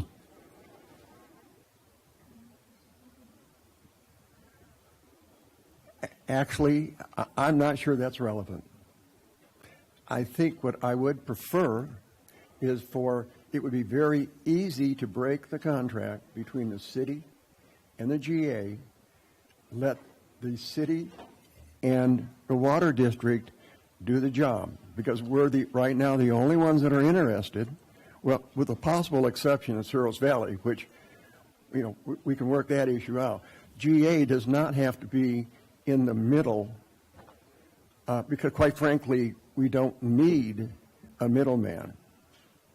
Okay, so there is no other source of money? Is that what you're saying? I'm not a good one to be asking about how to get the money, because you're already assuming a lot of things that have to be done. What I'm assuming is your premise is incorrect.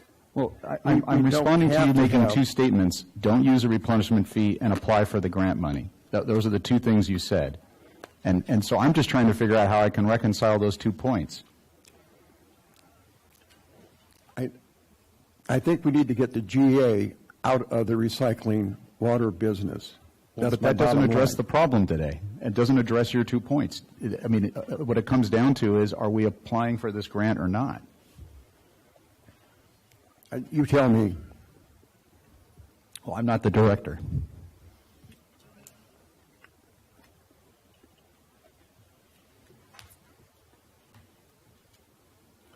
I would like to move forward. Mr. Chair, I think the comments initiated with Mr. Torra, Director Torra, saying he wanted to make clear that there was consensus, but with an objection. And I think we still have that consensus, and we should probably continue to move forward at this point. Agreed. Thank you. So with that, I will move to the next item on the general manager's report. Actually, we don't have a report on the SDAC program. Work is temporarily paused while we are working out the amendment to the agreement. And we, as you recall, we moved the remaining grant money for the conservation water use efficiency aspect of the grant over to the leak detection portion, and we extended the time frame for the work to be done through October of next year.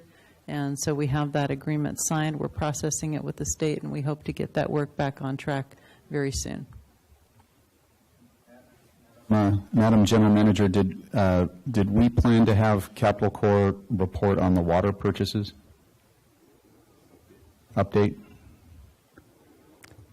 Yes, that was originally in our agenda. I apologize regarding that, but to skip to the very end of our report, pursuant to the report that was provided to the board in closed session, we've had significant advances in the identification of potential water sources during August, with 2 new long-term permanent water supplies having been identified and discussions with those suppliers being initiated at this time, in addition to continuing to negotiate the term sheet that was approved during the August board meeting. And we continue to work with the water seller on that, hopefully engaging in direct negotiations sometime in October. And that is my end of our report. Okay. Thank you, sir. Thank you. And then the last item, also for past due accounts, we're continuing to work on that and should have a detailed report for you, probably not next month, but I would say by November. April is working hard to put all of that together for us. Okay, so that concludes my report. Thank you very much. So with that, we'll go back to public comment for item number 10 on items 10C and 10D, the last 2 topics that was covered.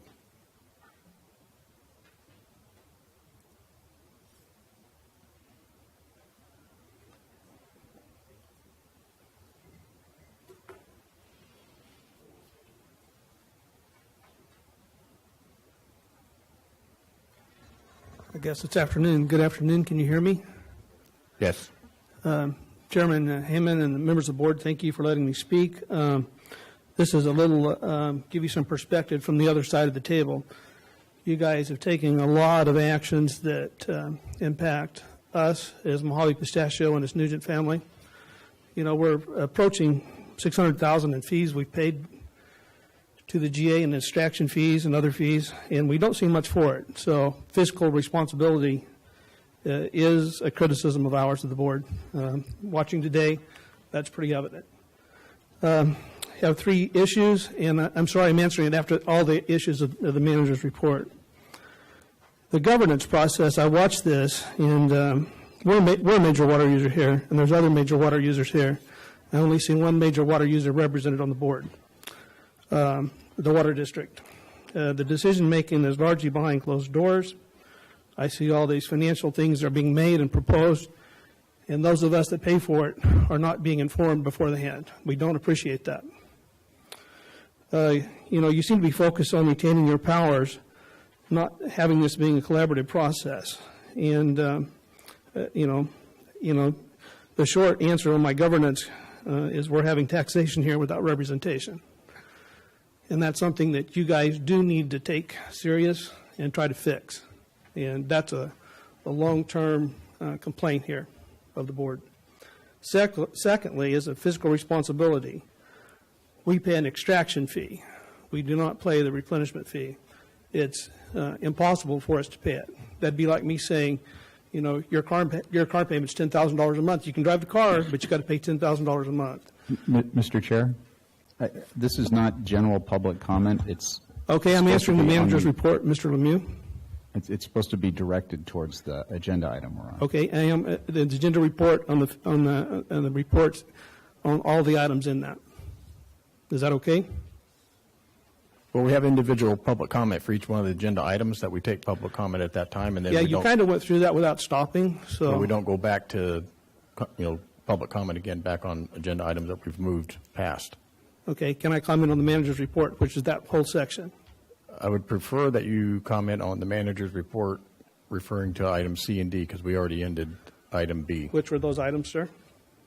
It would be the items 10C, severely disadvantaged communities, SDAC programs update, and item 10D, past due accounts. Okay, on the severely disadvantaged communities, I do notice you guys, I think, are suing the Inuit CSD. Is that correct? Mr. Lemieux? That's not on this topic. Okay. And further, I'm not going to discuss potential ongoing litigation. Okay, I appreciate that. You're correct in that. I will wait till general comments at the end, I guess. Is that okay? I don't know where he's going to put these comments at. What's that? Yeah. Okay. General public comment was item number 5. Okay. And Well, you've got a letter from Mojave Pistachios there. There are legitimate concerns. I know that this is a complicated issue. I deal with water all the time. That's one of the things that I do. It's complicated, but you've got to have a better process. There's good people involved that can help you. So anyway, I'm playing for the board to take better actions in the future. Thank you. Thank you. And just to be clear, sir, we have received your written correspondence, and we will read and consider it.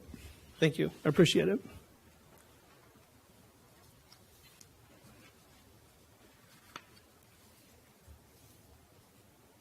Okay, any comments from the board on item number 10, general manager's report?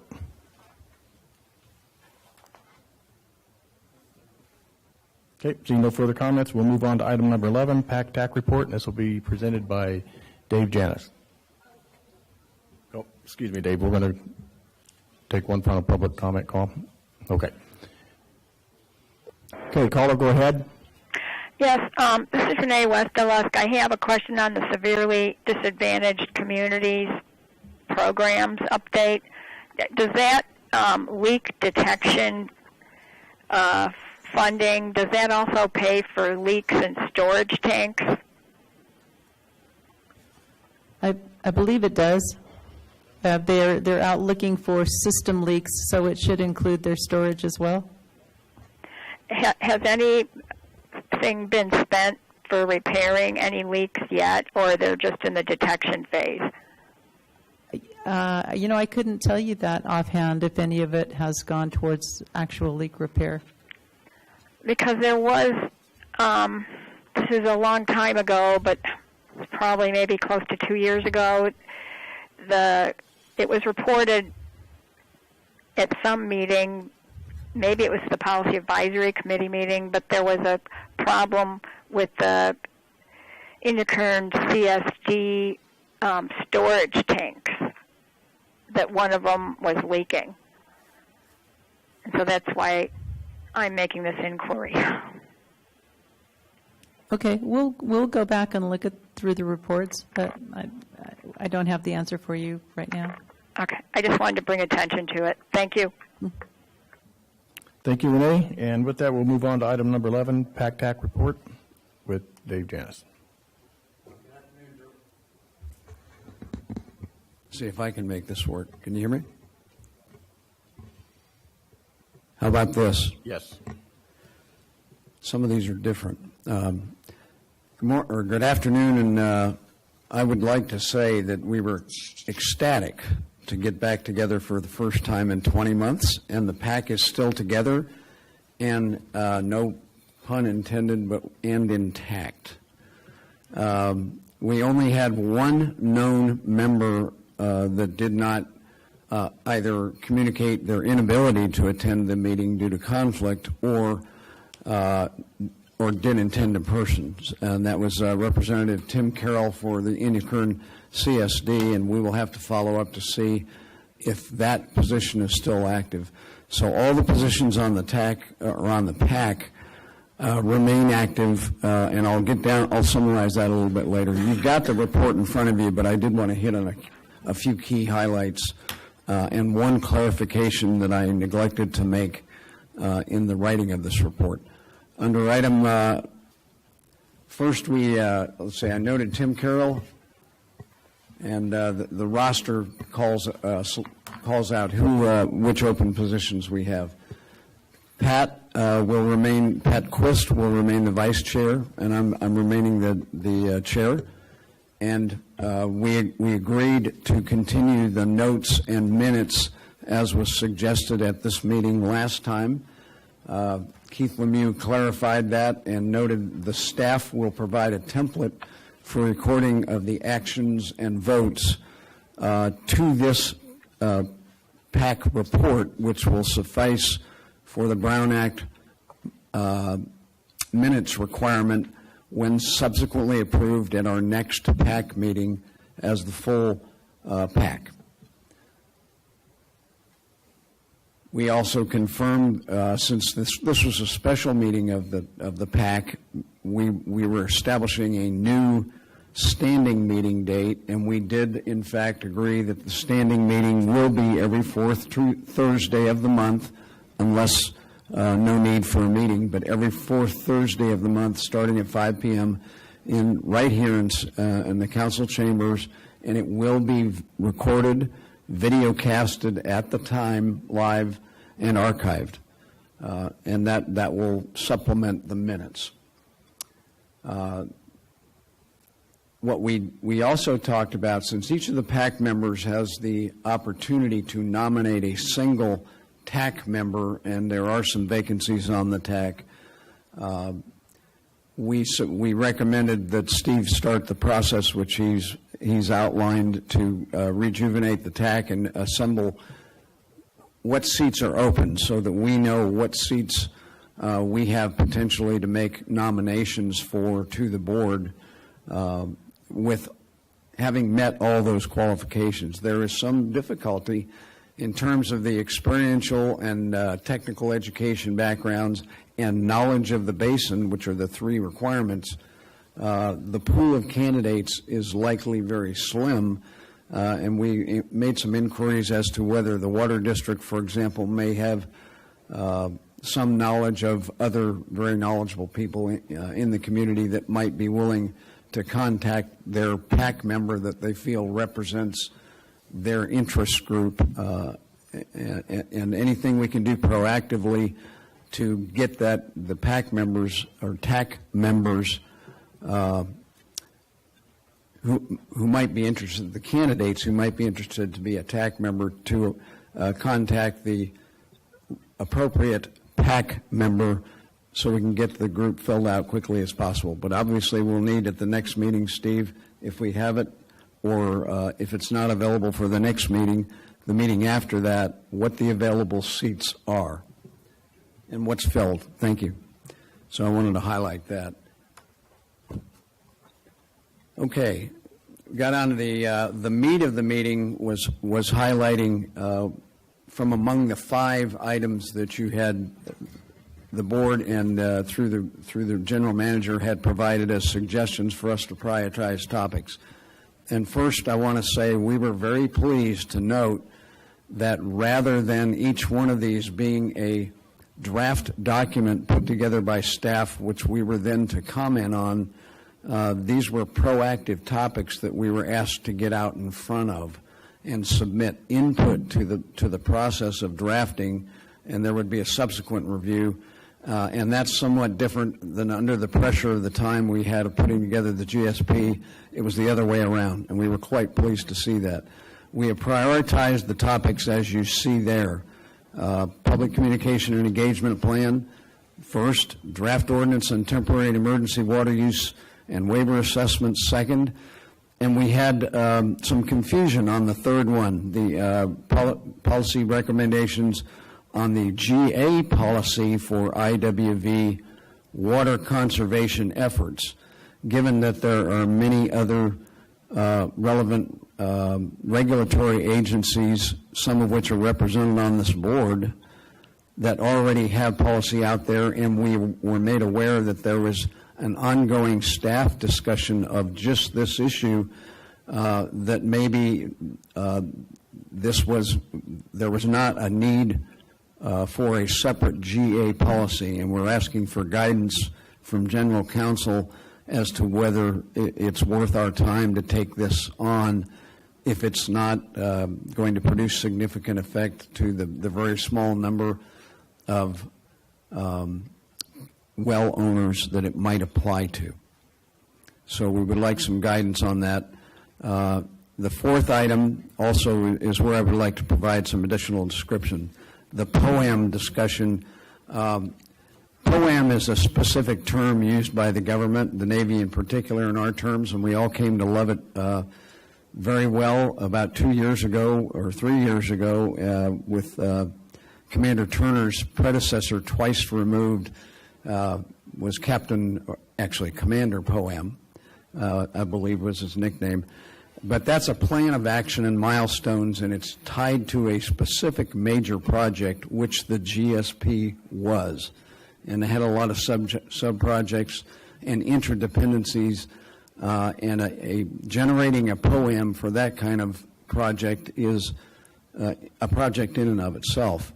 And what we are talking about here is the lack of we believe that there needs to be a visible schedule for where the GA is going at the current time. We call it a POAM in this report. It's really more of a schedule. It's like a POAM, but not with the rigid discipline of a full POAM, because we know with the litigation ongoing and the multiple targets that we have, and that we don't have the fixed end goal overarching that the GSP provided, but we do have a set of perhaps sub-schedules leading to an overall schedule that we would be better inform and coordinate the staff, better inform and coordinate the public and the public's understanding of where we're going in this process, and help with some of the confusion that goes out there. And certainly from my point, as the PAC chair, it would help me and help the group, the committee, prioritize which one of these items we want to take on when and how far in advance, realizing that we have limited time and a lot of very important things coming up, especially after we get approval or some modification required from DWR on the GSP, which is required in January by law. So that's what we were requesting, is to start with a broad schedule and perhaps some sub-schedules within that on individual pieces of which way the Groundwater Authority staff is proceeding down some of the projects like we've talked about, some of them today.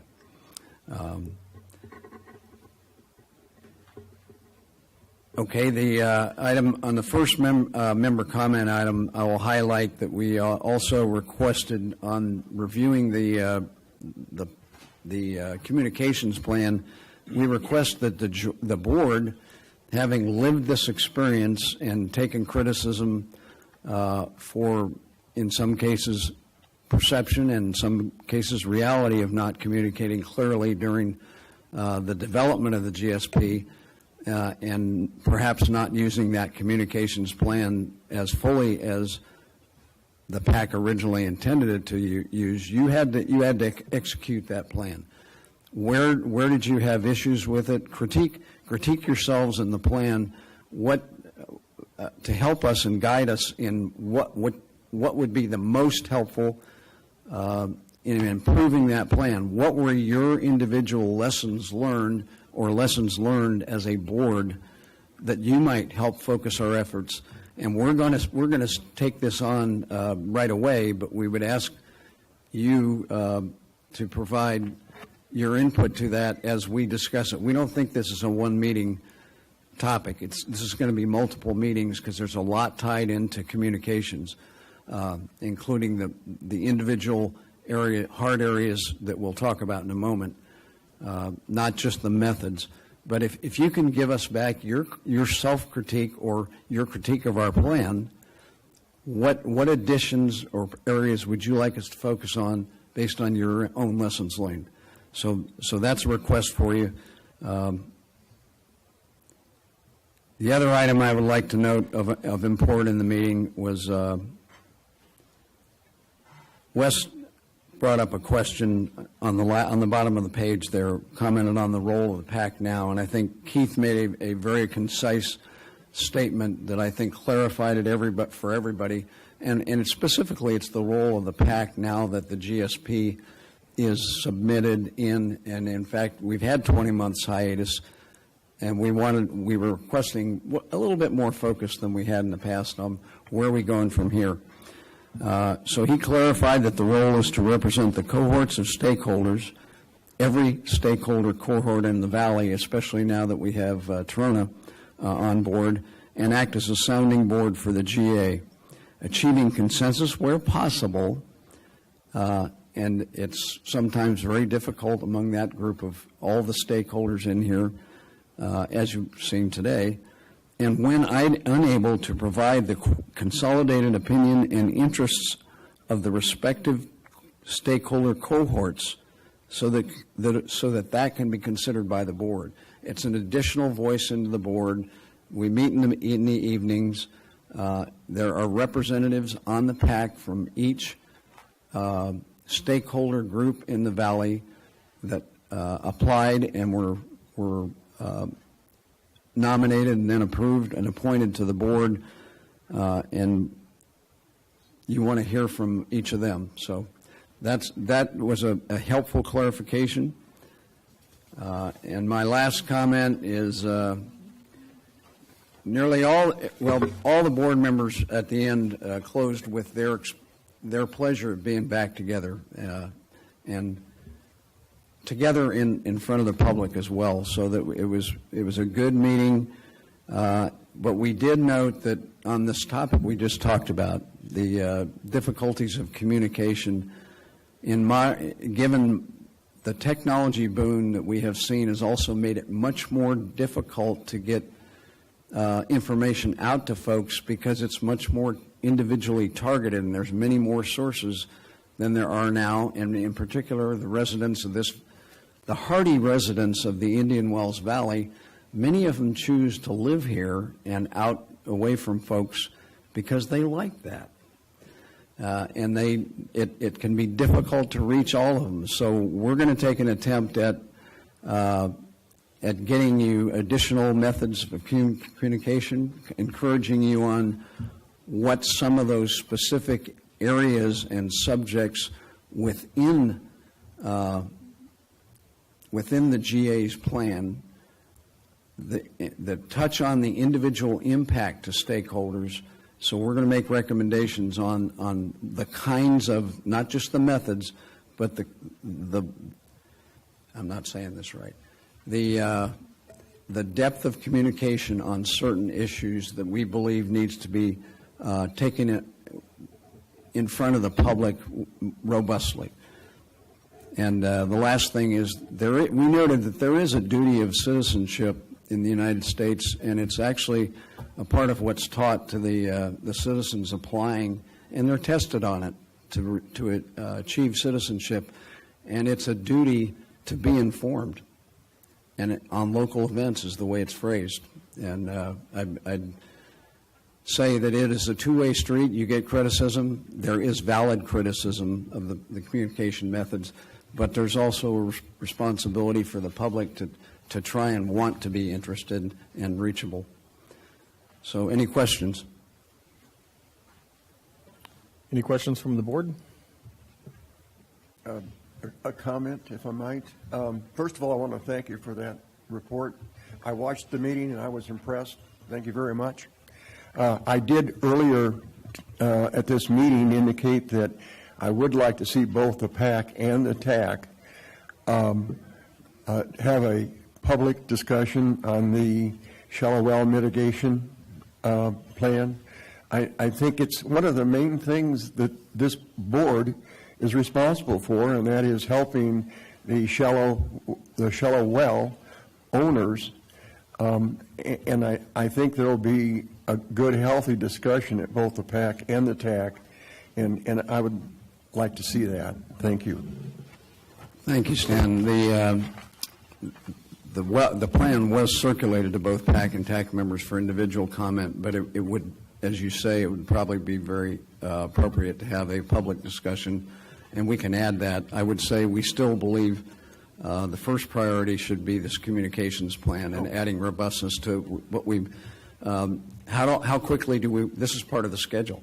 How quickly do we want to get that shallow mitigation plan out? Where do we prioritize this in our existing list? That's the kind of things that a schedule will help us with. Any other questions? Oh, go ahead. Any other questions from the board? Yeah, John Vallejo here. Dave, can you describe a little more the draft ordinance topic that you're proposing to put on your next agenda?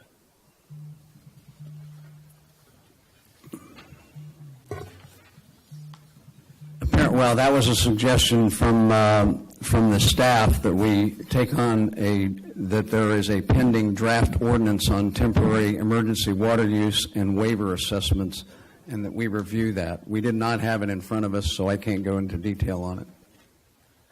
Is there anybody else around that can shed light on? I must be forgetting something we have recently discussed and staff provided there. Director Vallejo, this is Steve Johnson, Water Resources Manager. Yeah, that topic came up as a result of several cases, situations,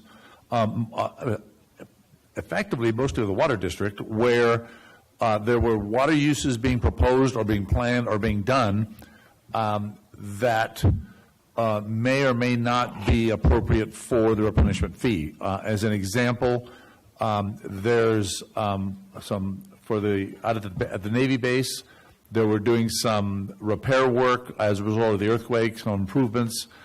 They needed housing and other facilities out in that area, and it was outside the area where their water system served. But I believe the water district has connection, has supply out in that area, and the water district wanted to make sure if they're providing that water for Navy uses, which would normally be exempt under Federal Reserve water rights, that they would be able to apply for and get an exemption to the fees for that use. It would be metered. There's other cases. There were some things out at the airport that were going on that might apply too. So we tried to make the draft ordinance, or at least the draft staff report, try to cover as many cases like that might come up that would be appropriate for the board to consider.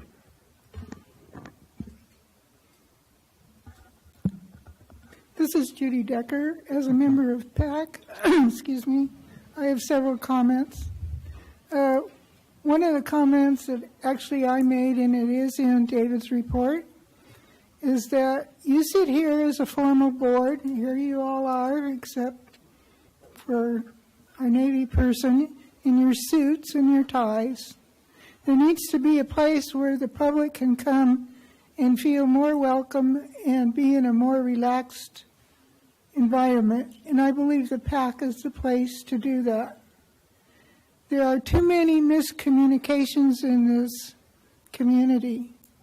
You need to tell us what you want to see in that communications plan so we can develop it for you and you can use it to communicate with the people that live here and the property owners that own property here. I'll give you an example. We went to the store a while ago and talked to one of the salespeople who wanted to know who the private city council person was that had the big solar field off of Inyo Kern Road and was selling power to the water district. Of course, this is untrue. The facility was installed and is owned by the water district to use to reduce their electricity rates on their pumping field that's right there. Communication needs to be one of your topmost priorities. The other comment I made earlier, and I'm going to make it again, Steve, I don't know if it was you that created some of these ideas that you gave to the PAC, but the emergency water use. The water district has an excellent emergency water use plan. It includes and has for years a two-way communication water pipe system between the Navy and the water district if one of them should lose several wells and not be able to supply water. There's no reason to reinvent something like that. The other thing is, one of those ordinances, or ideas, excuse me, is going to take staff that you don't have to go out and regulate. So you need to think about all these things, and before we do any public engagement, we need to revisit that together. Thank you. Thank you, Judy. Chairman Henry, if I might just respond at the end. The actual concept of the emergency water use was brought to the authority by the water district because the water district want to make sure they weren't going to be charged replenishment fees for serving the Navy. That's why it was there.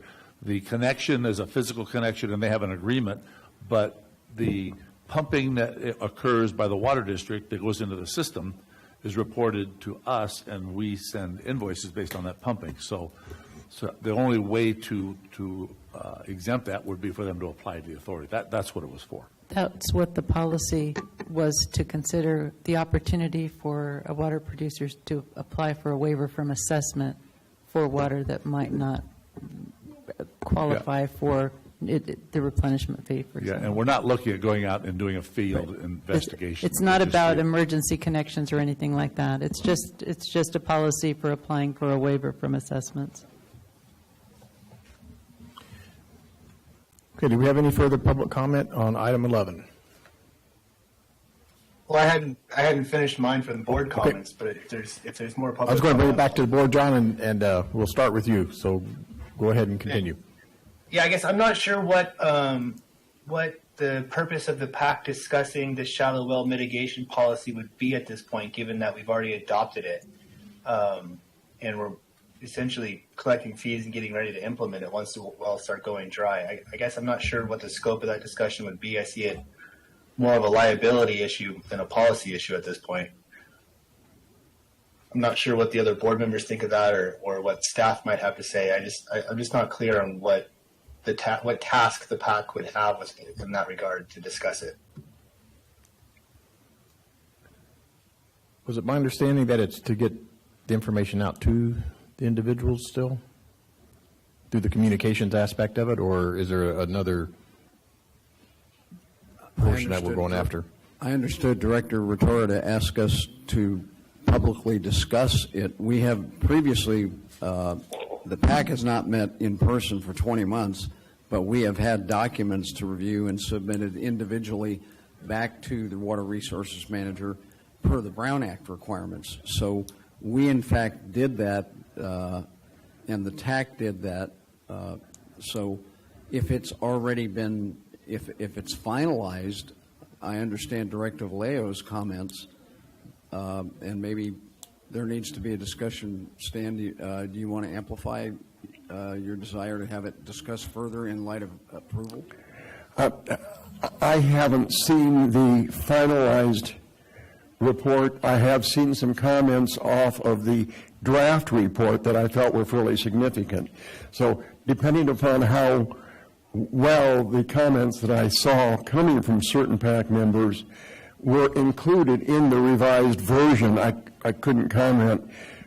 The comments that I did see, I felt were fairly significant, and I agreed with not all of them, but a lot of them. So it will really amount to what's in that plan when I see what is deemed to be a firm draft of it.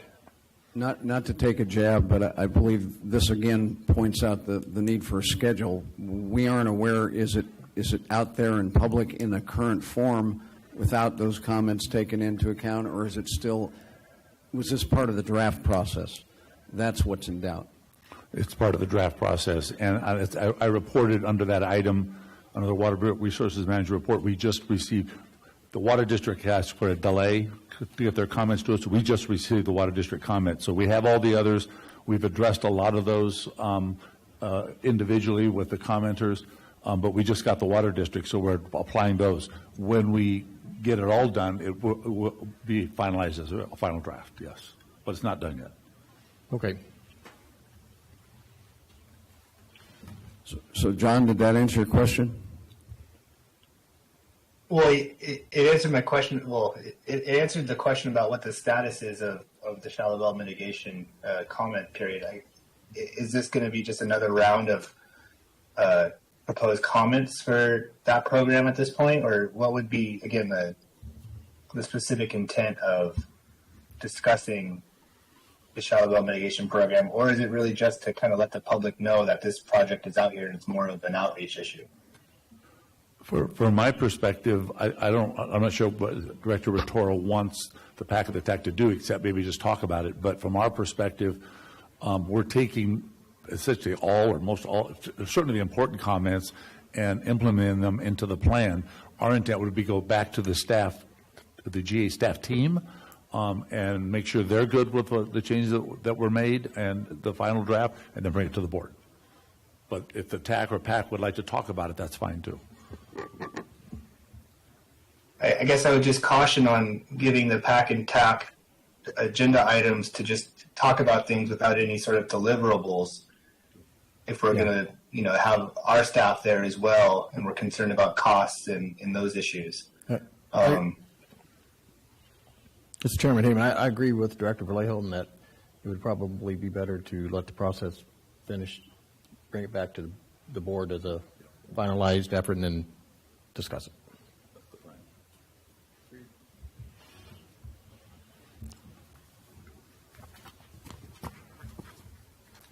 Does that answer your question, Director Vallejo?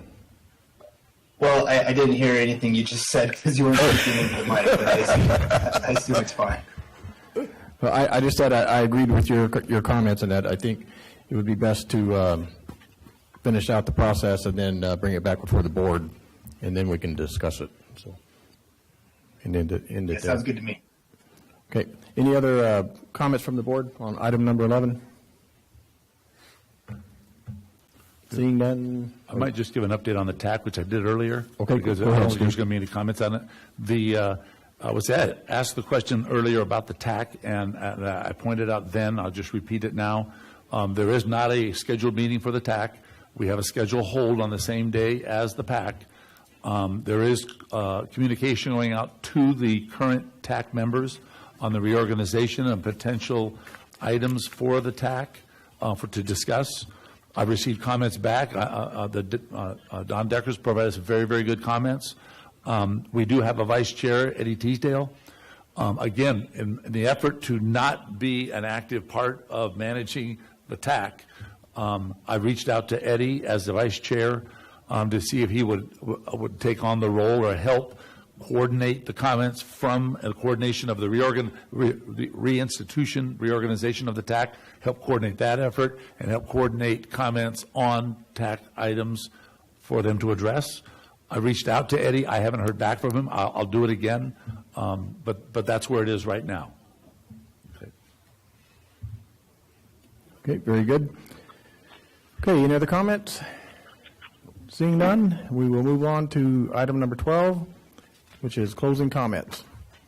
So I'd like to start, I'd like to begin with the Navy and also welcome Commander Jeremy Vaughn to this meeting, and we'll start with you, Commander. Do you have any closing comments? Thank you, Mr. Chairman. It's Commander Ben Turner. I'm sorry. Captain Vaughn's the CO, but no comments from me today, sir. My apologies, and no problem. Director Torre? I'd just like to thank the people who came to the meeting for their presence and any comments that they made. And I hope that, like I said the last time, bring a friend or two with you next time. Thank you. No comment. Director Rittmeyer? No comment. Director Vallejo? Have a good month. See you next month. And I don't want to forget BLM. I was informed that Mr. Bukowskis was not going to be here this meeting, and but do we have any representatives? I see none. So they said if we had any questions to forward it to them. But okay, I have no further comments. So with that, this meeting, our next meeting will be October 13th, 2021, and this meeting is adjourned.